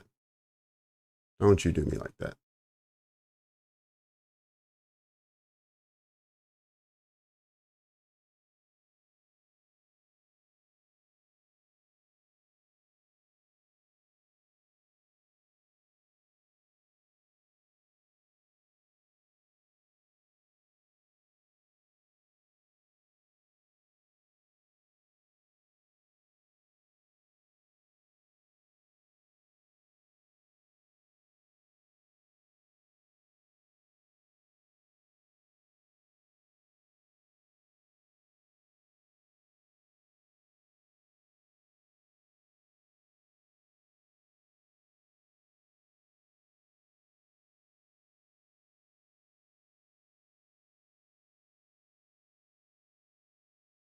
Okay, we got equal highs here, so maybe it'll come back up and tap me in.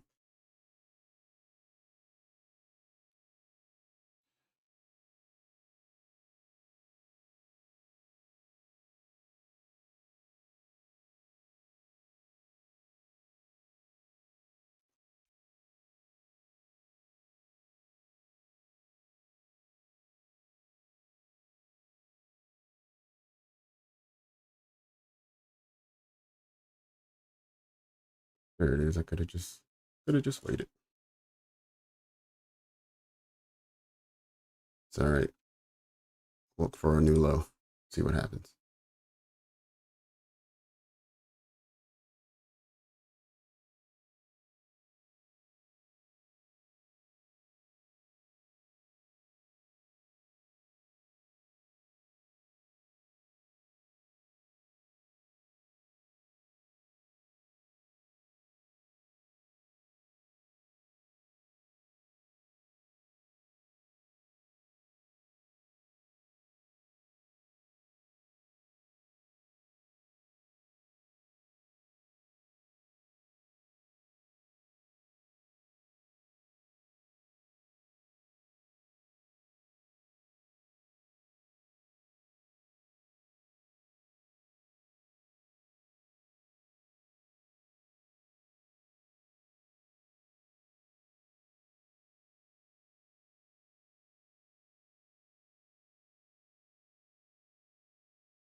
Okay. Didn't work as far as a push all the way down. That didn't work. 5 points. It definitely delivered 5 points.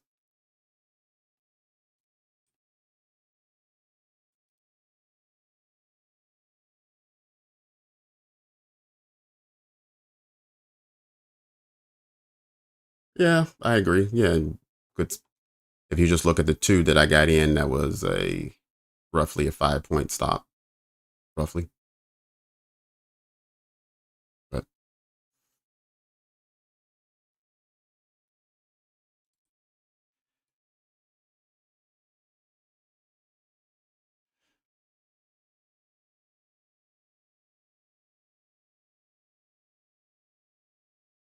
this is why, yeah, this is why I do my own.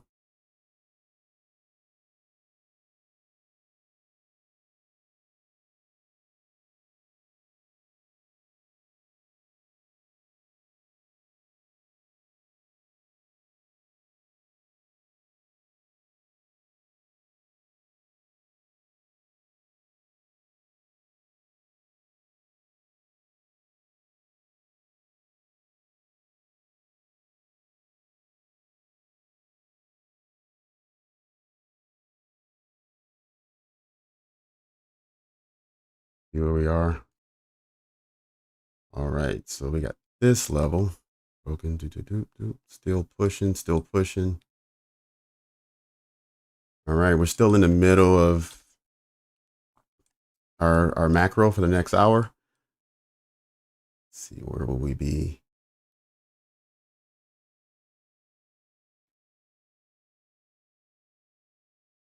We never had this area here invalidated, so let's keep that in mind.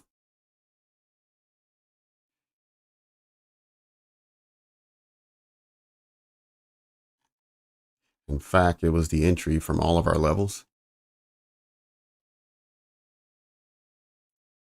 This protected high is about to get swept. Someone called it a protected high.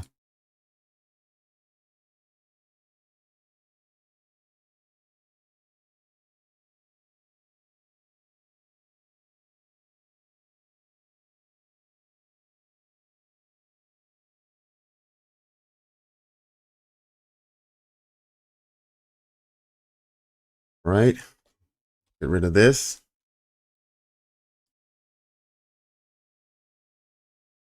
Yep. So I shouldn't have gone against my original thought. My original thought, the reason why I was looking for a long here was because we were within the macro zone, the macro timetable actually. The macro timetable actually switched and took out this level, which then created our market structure shift for us. At the same time, created a fair value gap,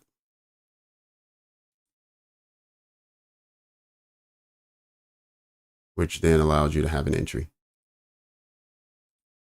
So, but it's okay. Yeah, I don't mind what I did. I did it, and so I will own up on it.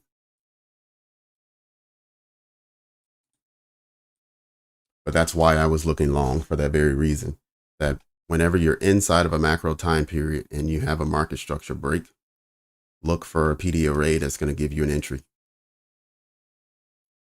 And here the low hanging fruit would have been a swing high.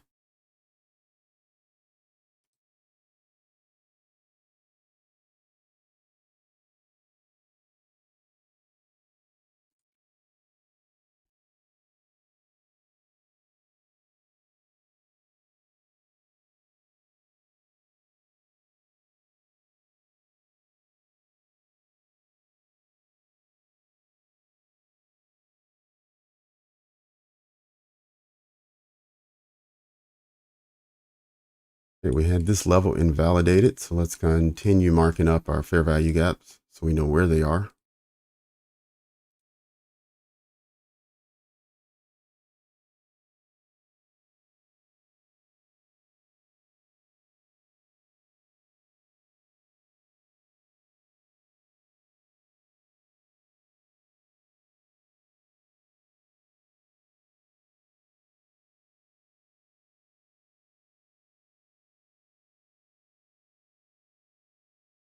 Okay, so we passed a swing high here, breaking it.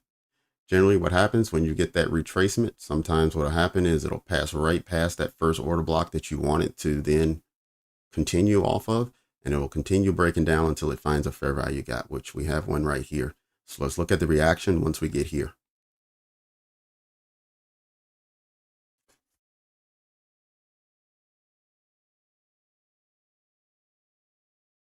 Nakia, thank you very much. Glad to have you in the room. Appreciate you.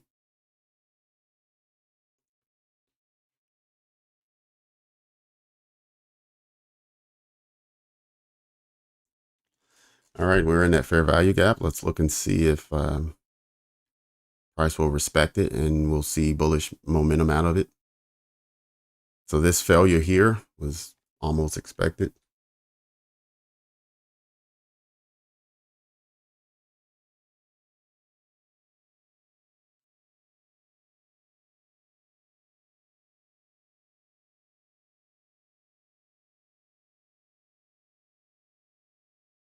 Rainmaker, hello from Belgium. Good to have you. Welcome. I've actually been to Belgium before. Love, love, love the chocolates, especially the ones from Leonidas.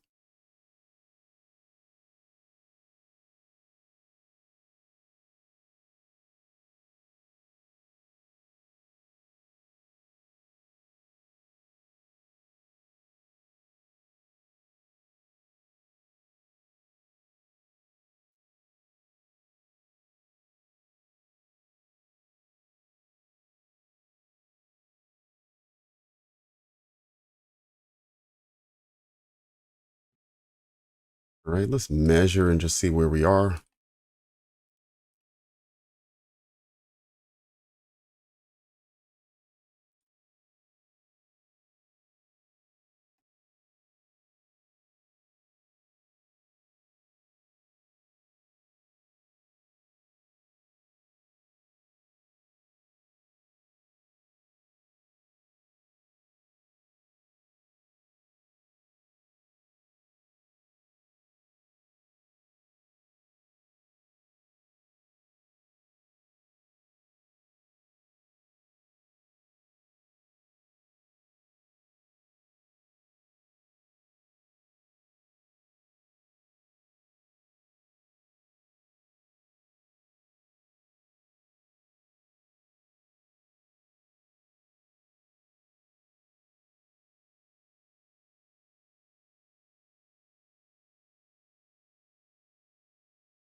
Okay, just pushing straight down on me. That's fine.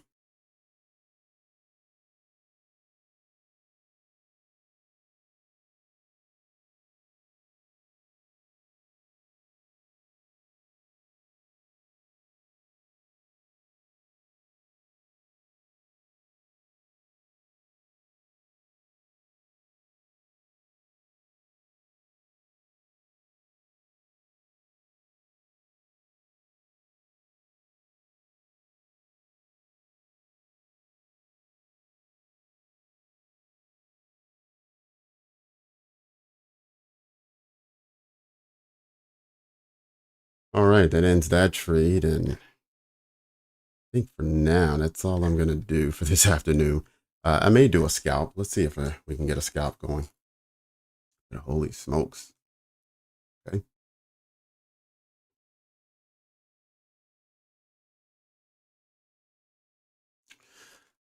It's probably one of those wipeout trades where trades down almost to this low, like almost to it, maybe somewhere on the wick or just to the bottom of the candle bodies to sweep everyone out of the trade. And then it's going to go about its business for the rest of the afternoon without everyone.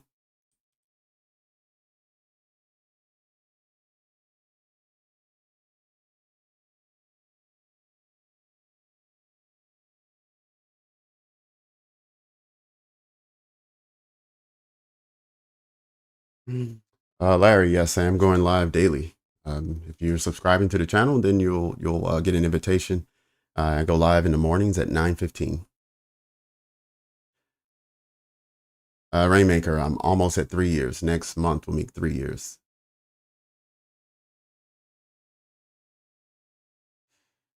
How do I add hashtags in my title? The title.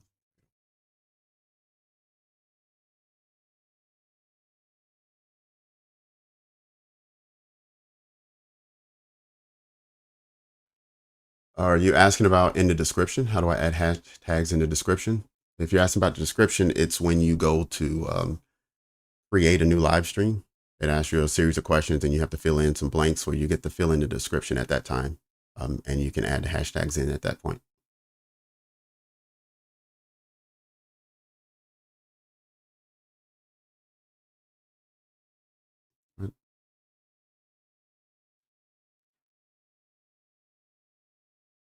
No, it's okay, Tavin. Nope, don't worry about it. I should have stuck to my guns and listened to my own trade. But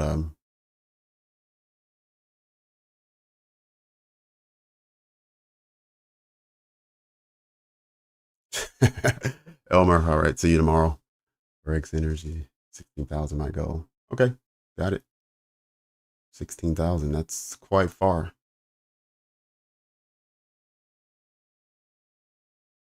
Best indicators for beginners. I try to use as few indicators as possible. Sometimes I use the fair value gap indicator just so I don't have to draw it. It's what's it called? FVG nephew Sam. So that's an easy one to use if you don't want to draw the fair value gaps or you sometimes lose sight of them. I use that one. Occasionally I'll use the EMA. I don't know why I put this EMA there. I put it there a month ago or so and it's still there, but I don't really use it for anything. Let's see, what else am I using? I have the new day and new week opening gap. I'm not sure that's really relevant for beginners. That's something you want to learn a little bit later in your education. But yeah, I try not to use a lot of indicators because I find that it gave me false confidence where I would use an indicator as if something happened, then I would enter a trade, and it just didn't. It never really worked out for me that way. And so I find that I can trade just as well without anything.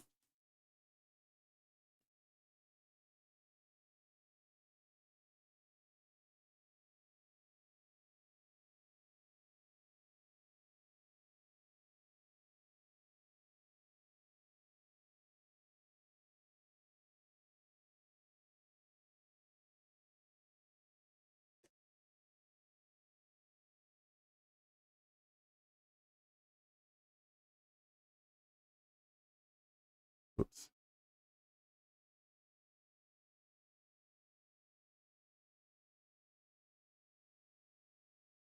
Whole range. Okay.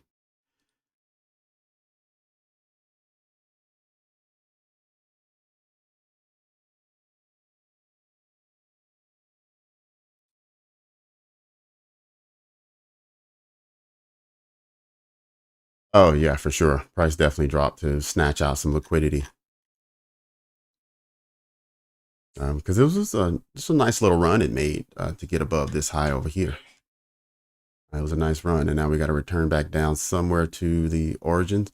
Now we're gonna make a run on this high and finish the day up here somewhere. That would be my guess. But I'm okay with the market going without me this time.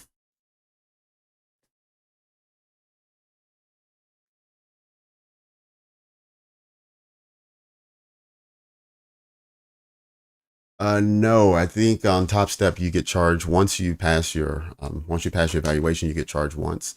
Um, Sort of like an activation registration type situation. And after that, there's no charge.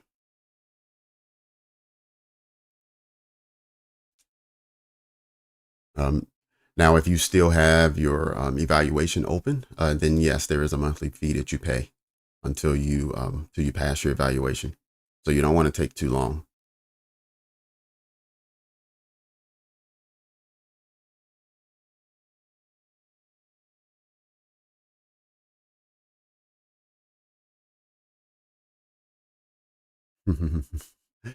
You're so illiterate to the charts. Wow.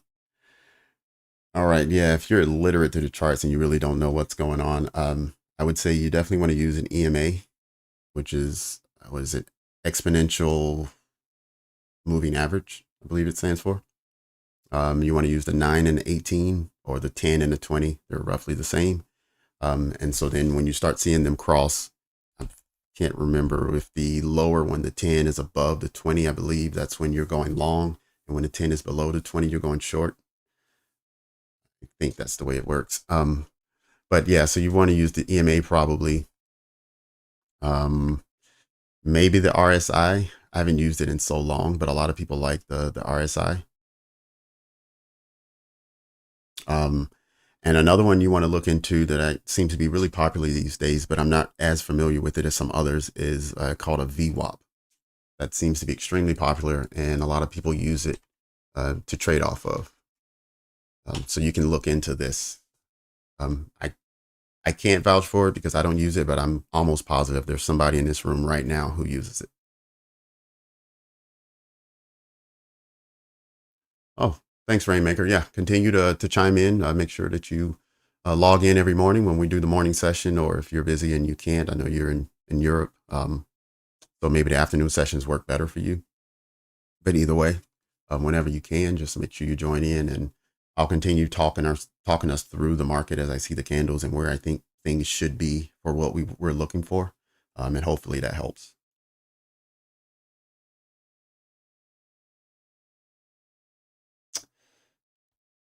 Did I see the 15-minute fair value gap to show multiple rejections? Not sure which one you're talking about, but let me take a peek.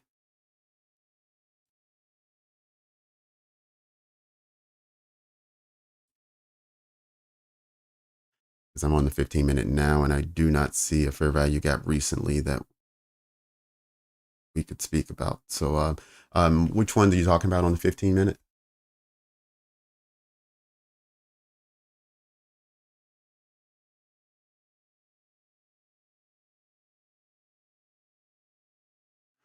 Oh, are you talking about for Topstep? The 50% off coupon code. I'm sorry, I should have told you guys this already. It's New Year 2024.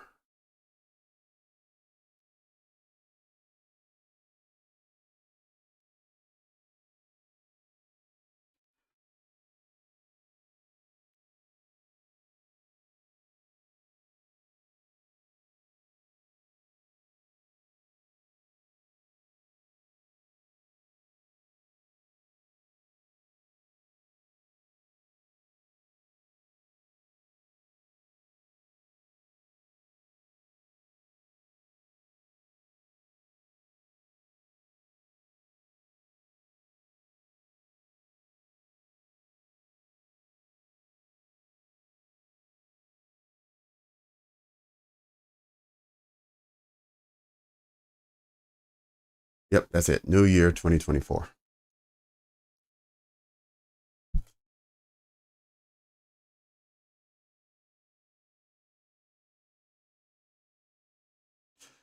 So funded trading, first you have to take a test, which they call a combine, which is essentially exactly the same as if you were trading.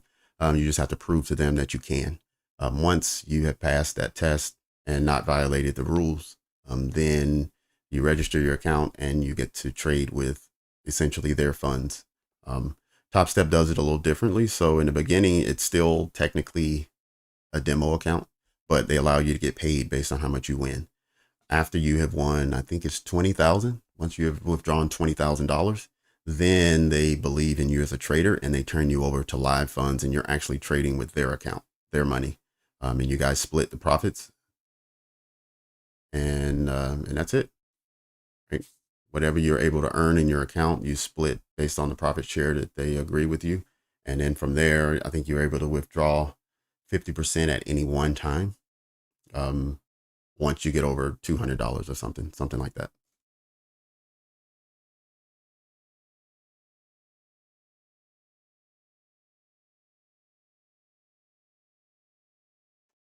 Long or short right now?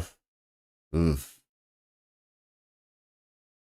All right. Well, looking long term, price is definitely looking like it wants to continue to be short.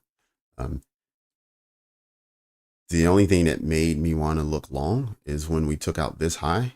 So first we made this low, so we made a new low, and then with energy and speed, the chart started to run away and took out this high.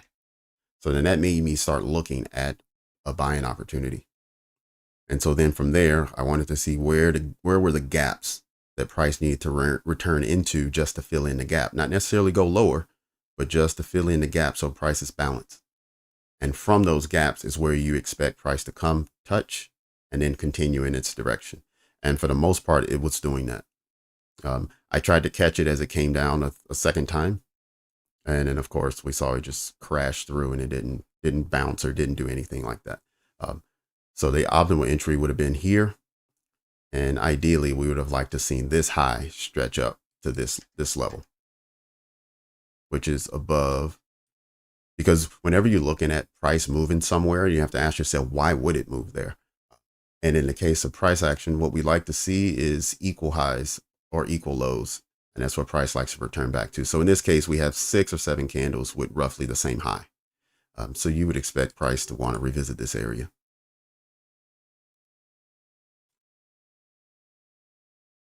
I believe it's 90-10 for CEO cruise. I think it's 90-10. Yep. No, you don't split losses.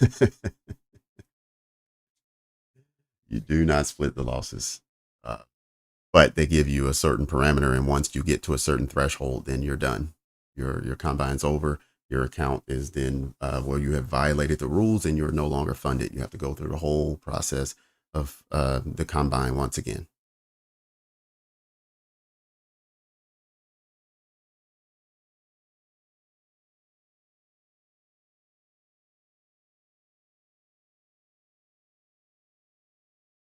Okay.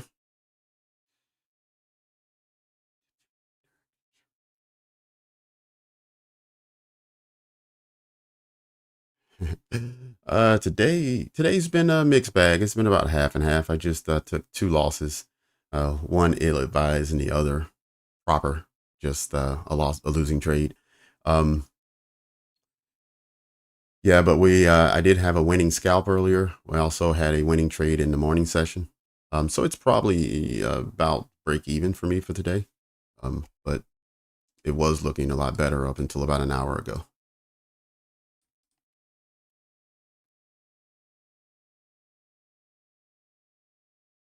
Actually, I think I think it's 2 wins, 3 losses today. That's what it is.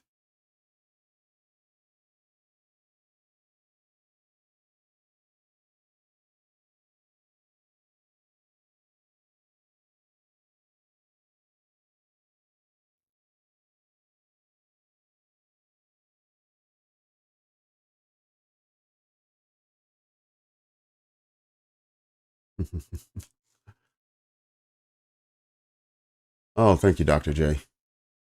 Appreciate it. Thank you very much. Hope to see and hear from you in future live streams.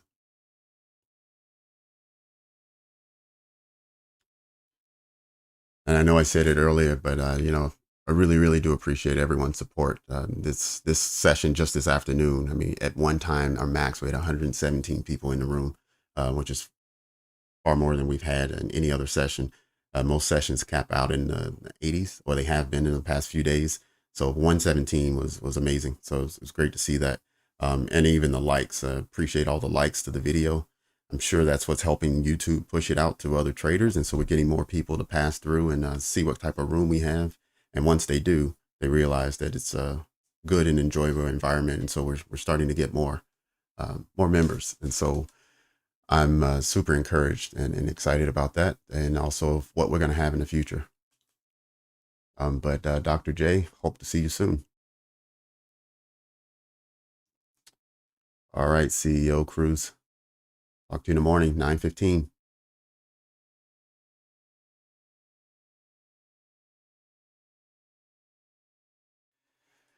Can we make the case that there's a lot of support? We can make the case that this level here has provided support thus far.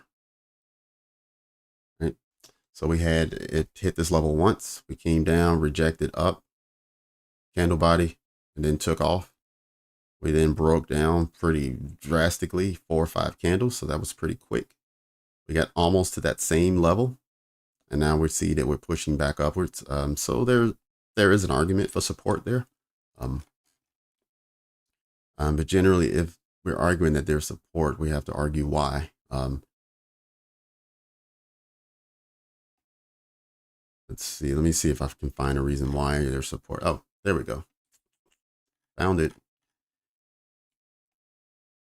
Right. So it's the same area that we saw price push off of this morning, right? So this is the 830, 930 area. We saw price dip down in this area 5 times, each time pushing away, ultimately pushing higher.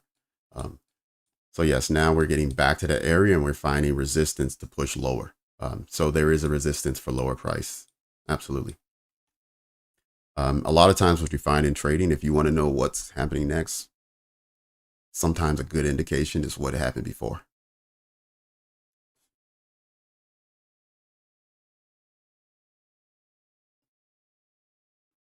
No, I do not trade order flow with times sell in level 2. I'm not familiar with that term. That's probably a particular trader's formal name for the style, and I'm just not familiar with it. But I trade ICT if you're familiar with ICT.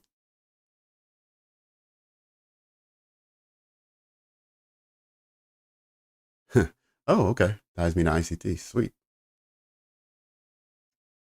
I didn't even put ICT in the title, but I think on my channel bio it says I'm an ICT student, so maybe it picked that up.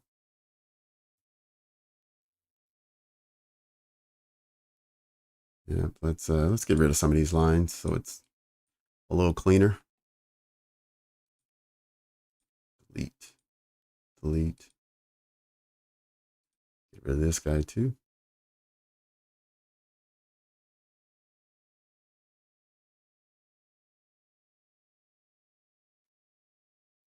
All right, let's go to the other one.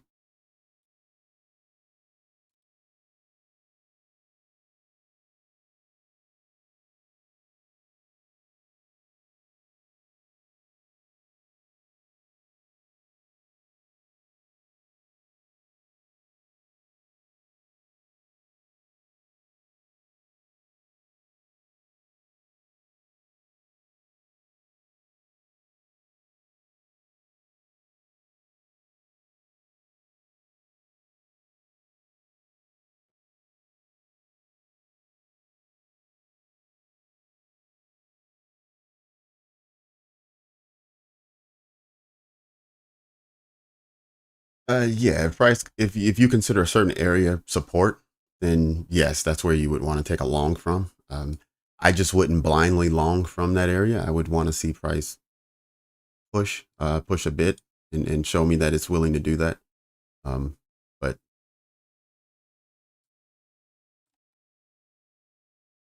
but you're right in your thinking that you would want to long from a support position or short from a resistance position.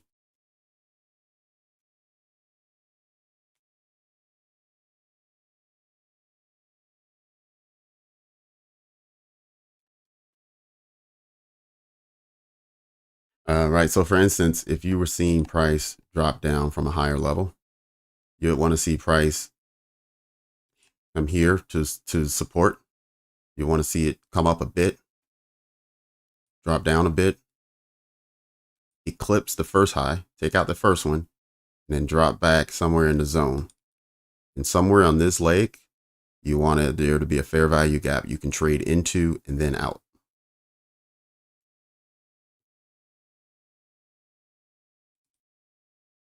But that's what I would rather do as opposed to trying to take a long from this area. Because if you try to take a long here and price does this and just keeps going, then you're out.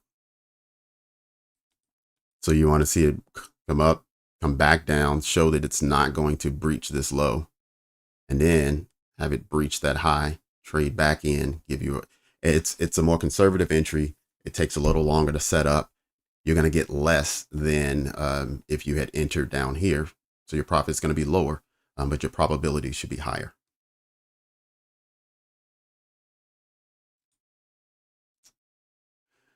Rainmaker, hope that helped.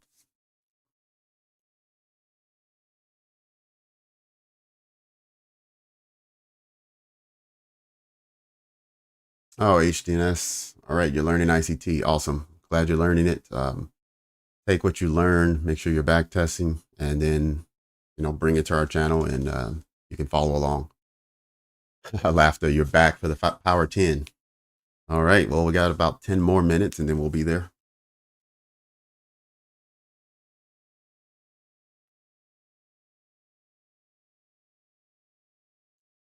the easy way to learn ICT. I don't think I've ever heard that.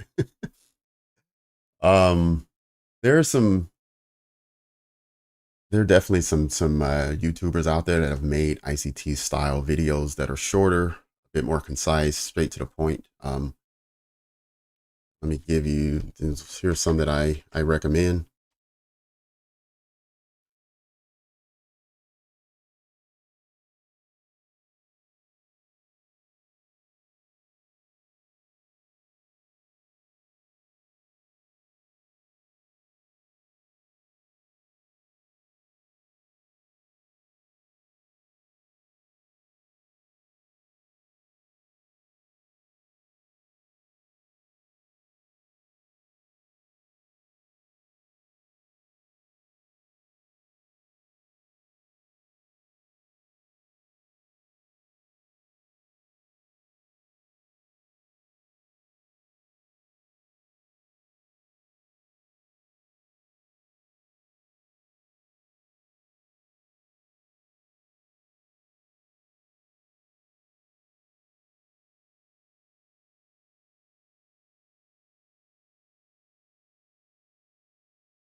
Let's see who else.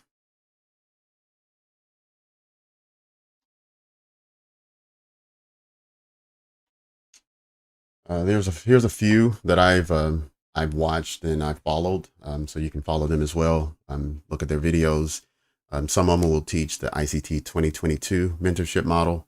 Others will teach the breaker block model that ICT teaches. Let me think what else. I haven't seen anyone really going into detail with optimal trade entry, but that's pretty easy. That's just Fibonacci trading out of the 62 to 79% levels. Let me think what else. Yep. Yeah, but they'll teach a bunch of different types of okay, yep, Tanya trades as well. Laughter just mentioned another ICT student who has videos out to watch. So there's plenty of people who have made videos on YouTube after being an ICT student.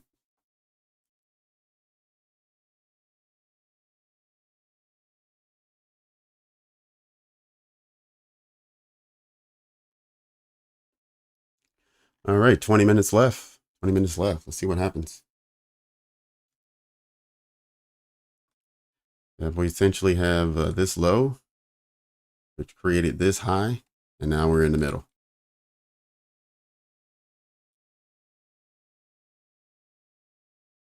So if you put a Fibonacci on this level, oops, I always do them backwards. There we go.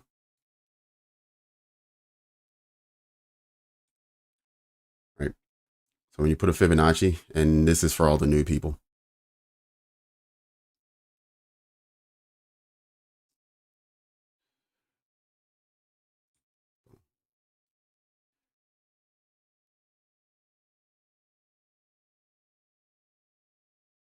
All right. So this middle point, this is your equilibrium.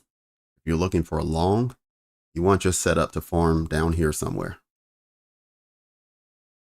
Right. So even if you were up here and you were looking to go to this top here, you need price to first trade down. Likewise, if you're looking for a short, you need your trade to be above the 50% mark. So from the very top down to 50% is where you look for a short setup. Otherwise, you sit on the sideline and you wait until price reaches this low and gives you another setup. But you don't want to reach for a short here, or you don't want to reach for a long up here.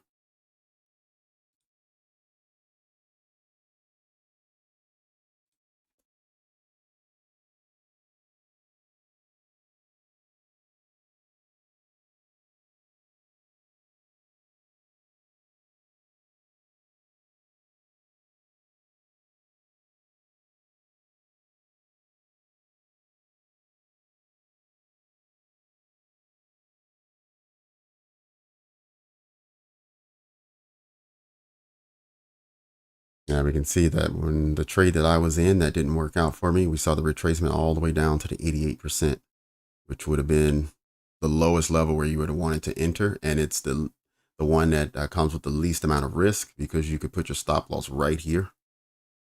So you're talking from 470 down to 64. So you're talking a 5 or 6 point stop loss, and you would be targeting this high.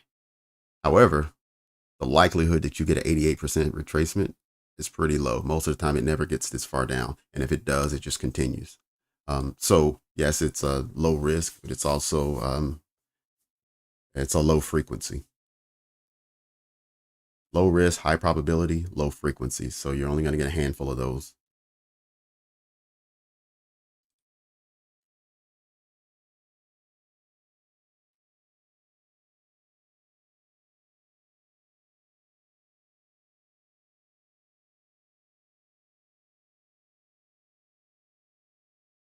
You want to go long from here? Let's see. Well, there's nothing wrong with it because you have a low here. You have a higher low. You have a higher low as well. The only bad thing was when we made this low, it tried to go up to make a new high, and it got rejected, and it's on its way back down.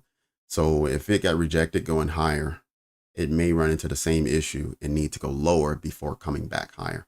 So this low here could be in jeopardy, and so could this one. But if you want to go long here, you got to ask yourself, where is the entry? Where would you have entered? This fair value gap, is this the one you would have entered at? Because outside of that, I don't see another entry anywhere. So you want to make sure that you're entering. You want to make sure that everything you do is repeatable.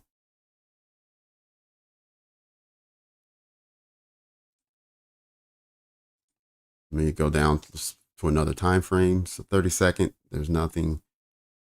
15-second, maybe.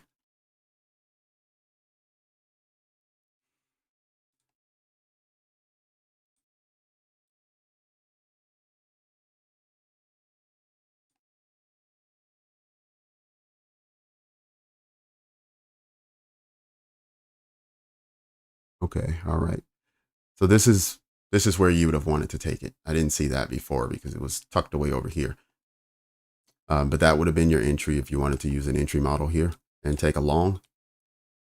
You then want to make sure your stop loss is under here, right? So you enter at the top, the very top of the stop of the fair value gap. Stop loss goes below. So the fair value gap was created on this candle, right in the center. Fair value gap, go one candle to the left, the wick, and that's where you want to put your stop. And then you want to go 1 to 2. So this says risk reward ratio 1.14. You want it to say 2. And there you go. So the risk would have been 7 points. The reward would have been 14.5 points. And you got about another tick, and that would have been a winning trade.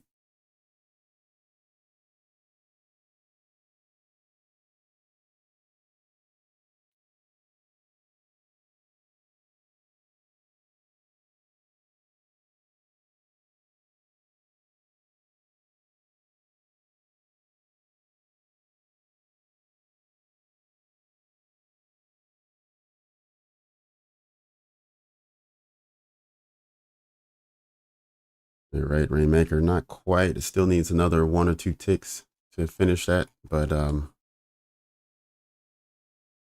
wouldn't have been a bad idea to take that one, only because the low is over here, so the risk is not that high.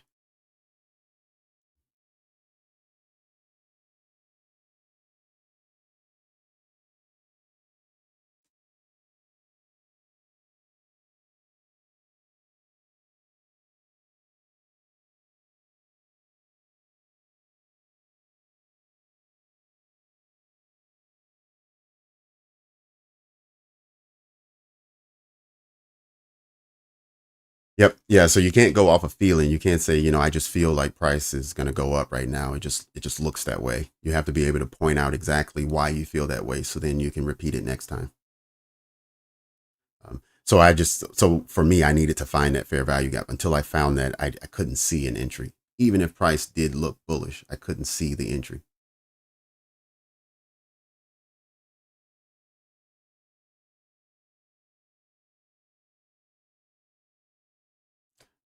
All right, another minute and a half, and then we'll be in that final 10-minute macro where we see price sometimes run for one of those liquidity pools that's been evading us all day.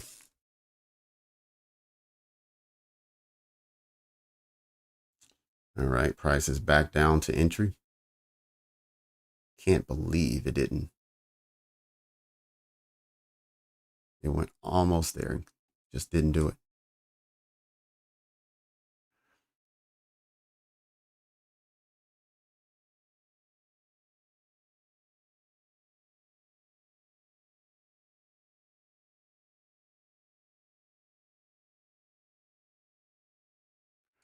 Yep.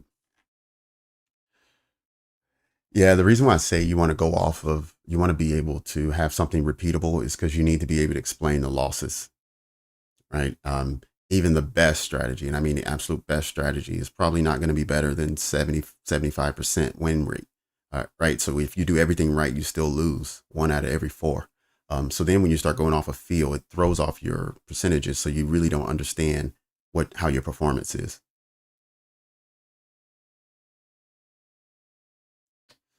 What do you think on Sats? Michael, I'm not familiar with Sats. I'm not really sure what that is. All right, so it delivered almost. It almost got to the 1 to 2, but it didn't. So that would have been a losing trade, right? But at least you could go back and you can say, I did everything right.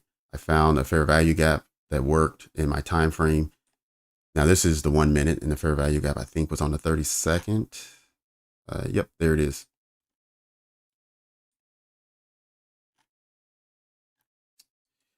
But the macro has started, and look at what it did to us.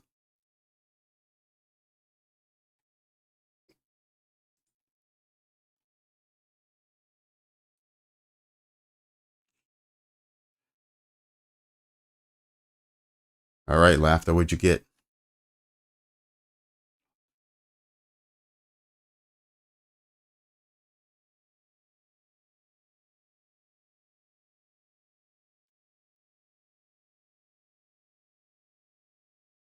Holy smokes.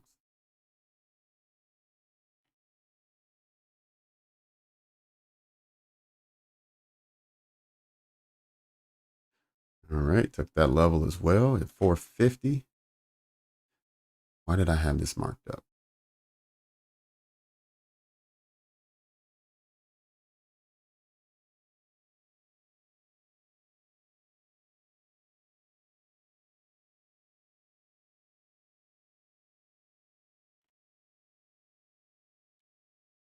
Yeah, I think I may have arbitrarily just chose this level just because it was in the region of where the opening from 930 was. And I just put this line here just so I know when we got back down there. But the fact that it hit it to the T 1 tick, that wasn't scientific. So I can't take credit for that.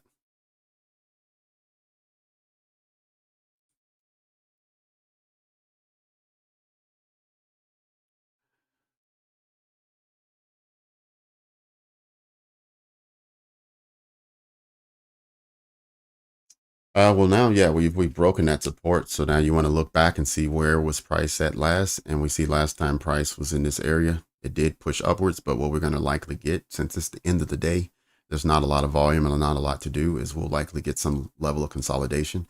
We do have equal lows, so it may sweep these lows to have a new low for the day. So we may get that down to 44 or 444. So a little bit further, but I wouldn't expect a whole lot.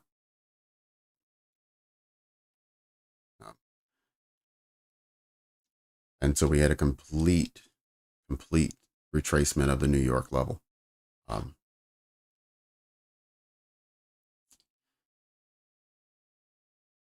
and we got almost to the high of London. We didn't sweep the high of London, and then we came down, and we didn't sweep New York, but we're very near there. So when it opens up in 1 more hour, well, it'll close in an hour. So we have another hour of trading. It's going to be low volume, so it won't be a lot of activity. But when price opens back up at 1800, we may actually see the lows of New York swept, and then from there, we'll see what Asia and London does. But it could continue pushing lower because that's what it's been doing for the last 2, 3, 4, 5. So today will be the 5th day in a row for lower prices. We're now at the 60% mark of retracement for the last price leg up. So let's go and review the higher time frame here. Oops, sorry. All right, the weekly candle. So we look back, and this is why we're always bullish, or have been bullish for quite some time, because on the weekly candle, you can see for the last 10 weeks, every candle has been bullish. We took out this level. That was the July high. We swept that level early in December and ran up to yearly highs by the last week of the year. So far this week has filled in this entire fair value gap. Well, not entirely. It needs to get down to 340. Swing low is at 941, 15,941. But that's what's happening so far this week. We've had 5 consecutive down candles dating back to last Friday, or that last Thursday, I mean. And then this is where the weekly candle is. So we'll see if it continues to push lower. Overall, long term, we're still bullish. There's been no reason not to be. But in the short term, I guess we could be bearish for the overnight and maybe into tomorrow. But I'll make that assessment tomorrow morning when I wake up and take a peek at where the London trading finished up at. Sats is EchoStar Corp. Oh, Michael. Yeah, Michael, I have no idea about any of those kind of commodities or those stocks. I only trade indices here. And most people here only trade indices. There may be a handful of people trading Forex, but yeah, I don't look into stocks. All right, Mickey, see you tomorrow. See you tomorrow. Market make a sell model completed. Took some time, but yeah, it looks like it made it. At least on the 15-minute, you can see it.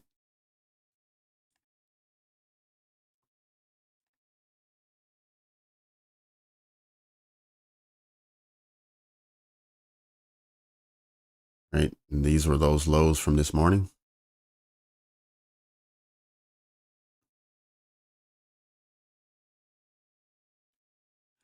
All right, that's the weekly. Sorry, let me bounce down to the daily.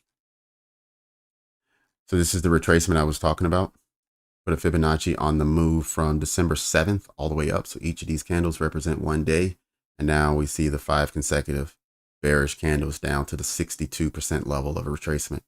So we're now in the area where you could see price bounce and go the other way. But it could go as far as 71, 78. So there's still some more room to play if it wants. And that's where we have to be flexible. Let's also recognize what we have here. There we go. All right, we have a bullish fair value gap right at the 71% in the middle of it. And this is at 353. So that's a level you want to pay attention to. You want price to go down there because you think it's going to get a strong reaction the other direction. And that's the trade you want to be in. So you do want to mark up 356. And when price gets there, you want to really pay attention to how it's reacting. Yeah, you're right, Adam. This might be the first red week in a while. Definitely, for sure. But with all the bullish momentum we got in December, you do need a retracement at some point. So it can't just go straight to the moon. That's not the way price action works. Not to mention, you kind of need an economy to support prices just running to the moon. So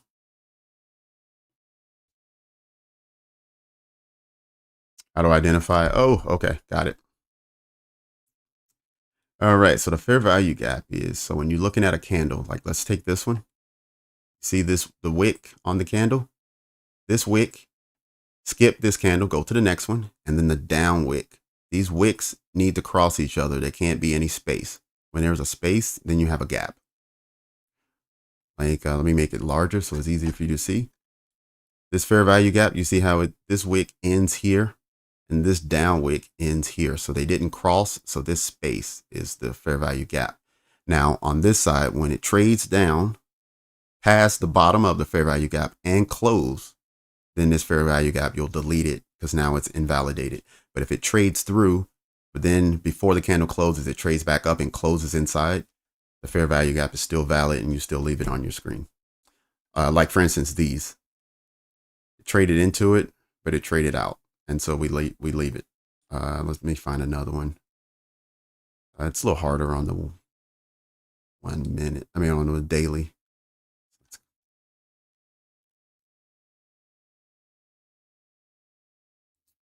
Okay, yeah, this is a good example here.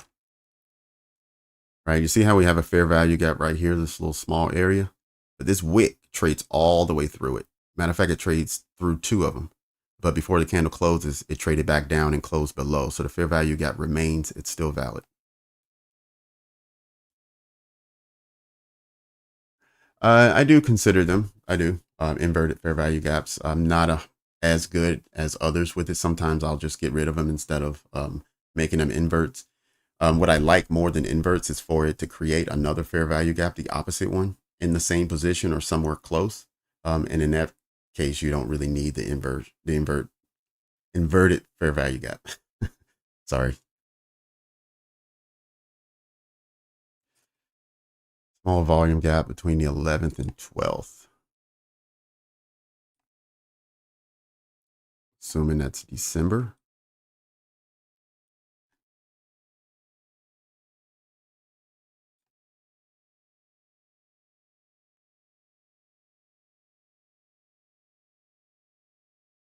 Yep. Oh, between 11th and, oh, I was thinking of 12th and 13th, but okay.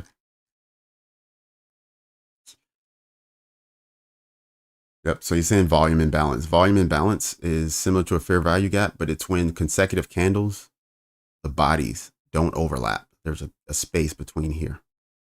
So that becomes a volume imbalance that price likes to revisit.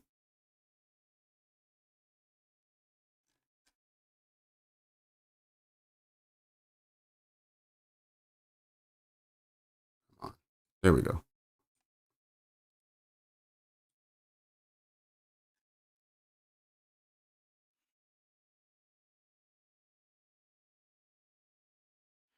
Right. It's just like this was a small volume imbalance. This is a much larger one.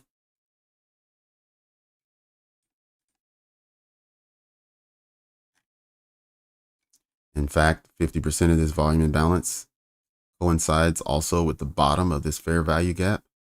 And that's where price traded into this morning and turned into the high of the day.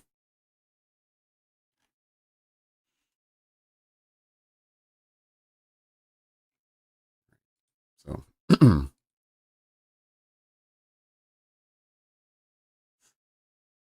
right. That was a good session. Any final questions or comments? Anything?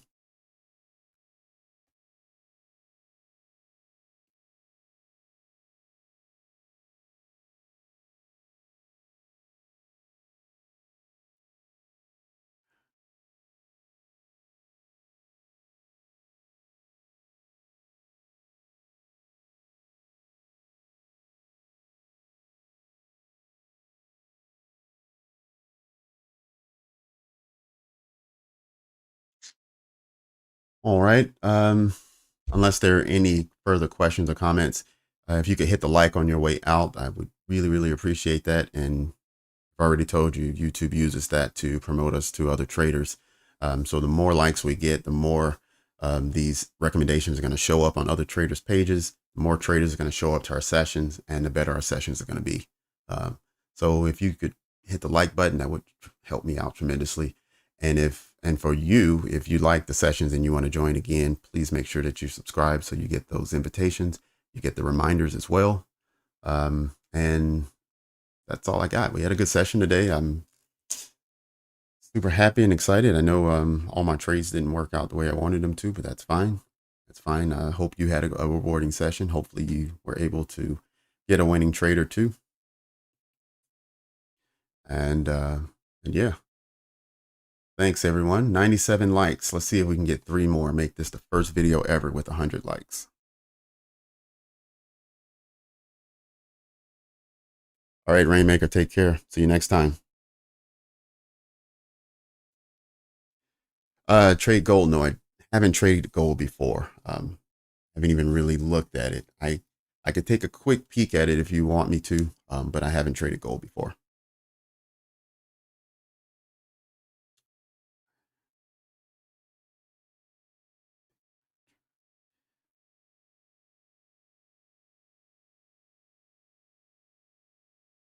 Yeah, that last 10 was crazy.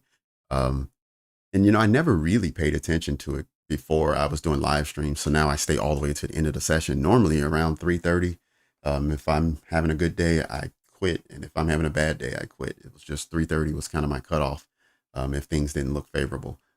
But yeah, it's funny how the 350 macro just pushes price super quickly.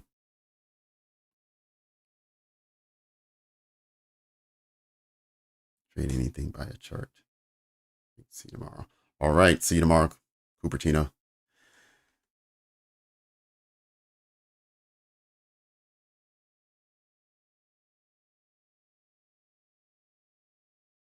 Trade anything by a chart. Um,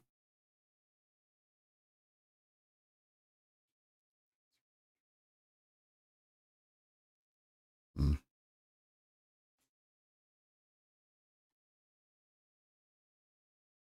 Can you look at sats on a chart?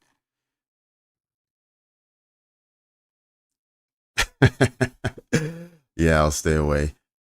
I don't know if I can find that one, Michael. Let me look and see if I can find sats. So it's a stock, I'm assuming. Oops. Echo Star.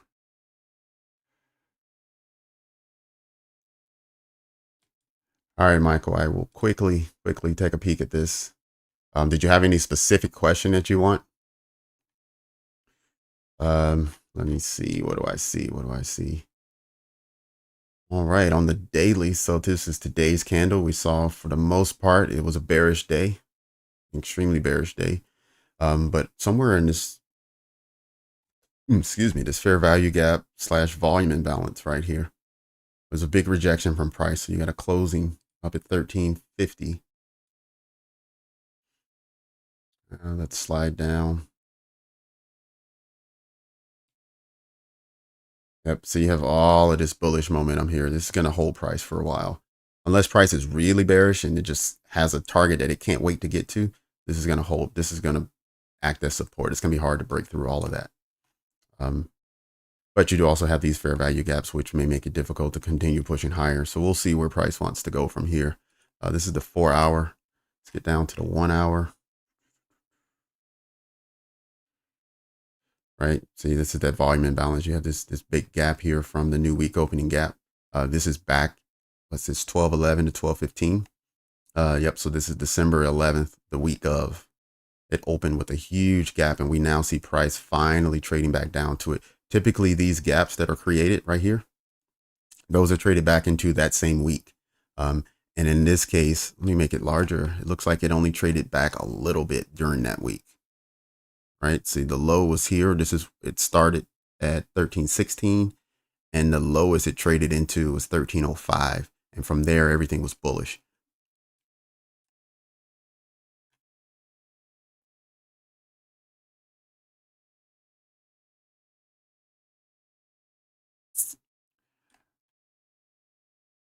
If you say using charts, this is what I consider a chart. So if you are thinking about something else, then no, I don't. This is the only way that I trade.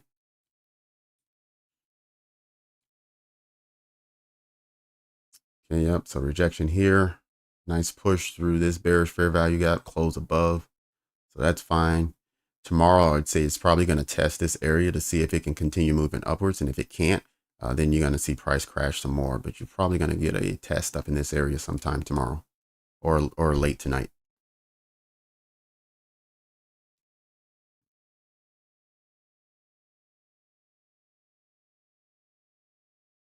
How low will sats go? Man, I have no idea how low it's going to go.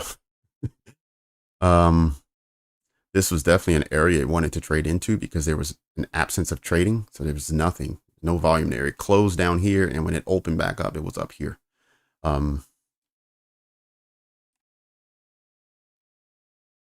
Let's see if we're going to say how low will it go. Let's go back up to a higher time frame. Let's go back up to the daily.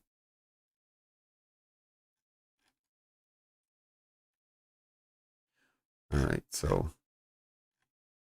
wow. So EchoStar has been selling since December of 2019. So how low will it go?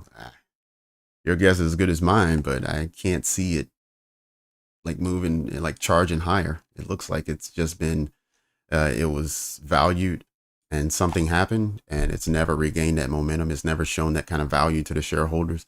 And so the price of the stock has not increased that much. In fact, either they're continuing to miss their targets on a quarterly basis, or yeah, they're just not performing well against competitors. But something's not working for this company because they continue to make lower prices and have been for the last 4 to 5 years.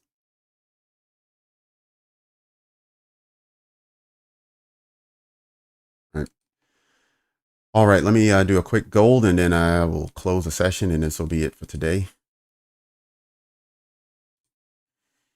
Oh, that's silver. There we go.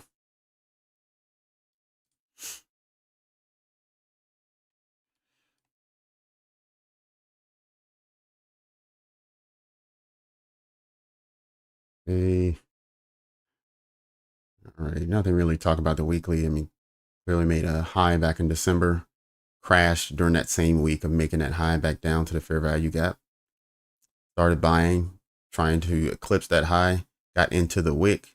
So far this week, it's being rejected, pushing down for lower prices. Probably stretch it out to see where it can land. I don't even know where this came from. Let's drop it.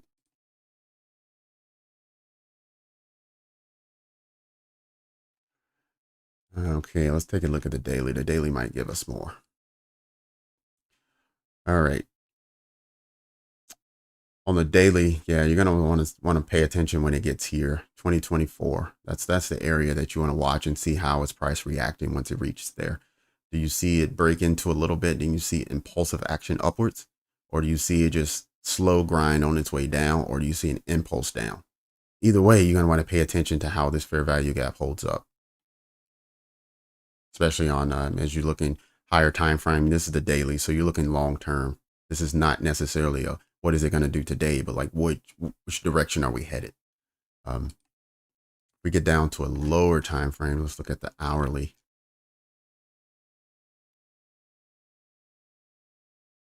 Let's see. Yep. So we had 3 or 4 candles into this fair value gap reject out, which is why we saw this move downwards. It hit this fair value gap, which you can barely see right here.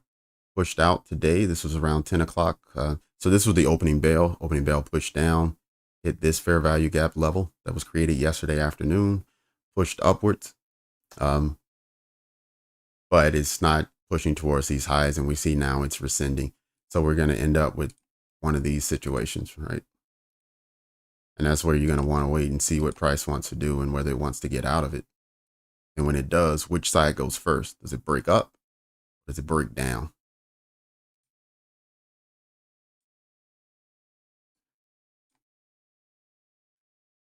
Right.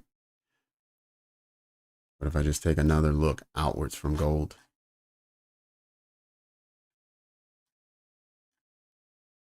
yeah, gold is still bullish. There's no doubt about it. It's still bullish. This is just a retracement. In that case, then you want to grab your Fibonacci and you want to come and measure, see where we are as far as retracement is concerned. We just reached 50% today, which is right here at 2033.8. So it can go up now. It's reached that minimum threshold. But like I mentioned, look at the fair value gap. And this is also where your optimal trade entries are. So the risk is lower.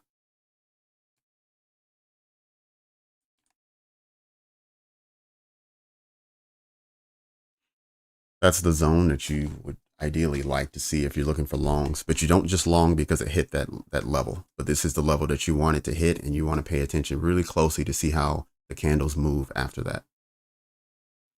But yeah, I would say gold is still bullish, even though it failed to make a new high.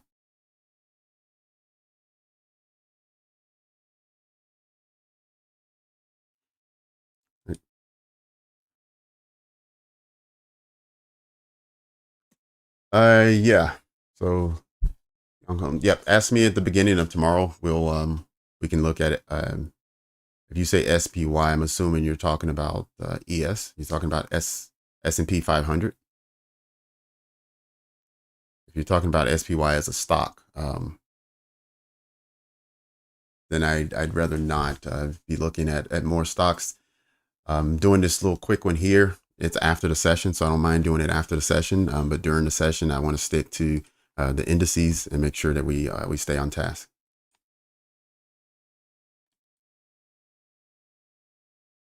Yeah, if you're just looking for ES, absolutely. If you jump in early and ask me what's going on with ES, I'll review it. Matter of fact, if you come in the morning, I'll review ES anyway. It's just part of my intro. So when I first start up at 9:15, I will look at the dollar, I'll look at Nasdaq, and I'll look at S&P 500.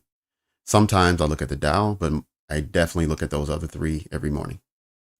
And then even in the afternoon, if you need to, I can look at the S&P 500. Not a problem. Because that goes hand in hand with what we're doing with Nasdaq. So that's easy to take a peek at. Okay. Alrighty. So this was an extended session here, but it was good. It was good. Glad I can help. So thank you all for joining. Thank you all for hanging on those last few. We got above 100 likes. And only thank you as the audience for that. I appreciate you so much. And yeah, we'll do this again tomorrow morning, 9:15, and then for the afternoon session, 1 p.m. All right, everyone, take care. Talk to you tomorrow.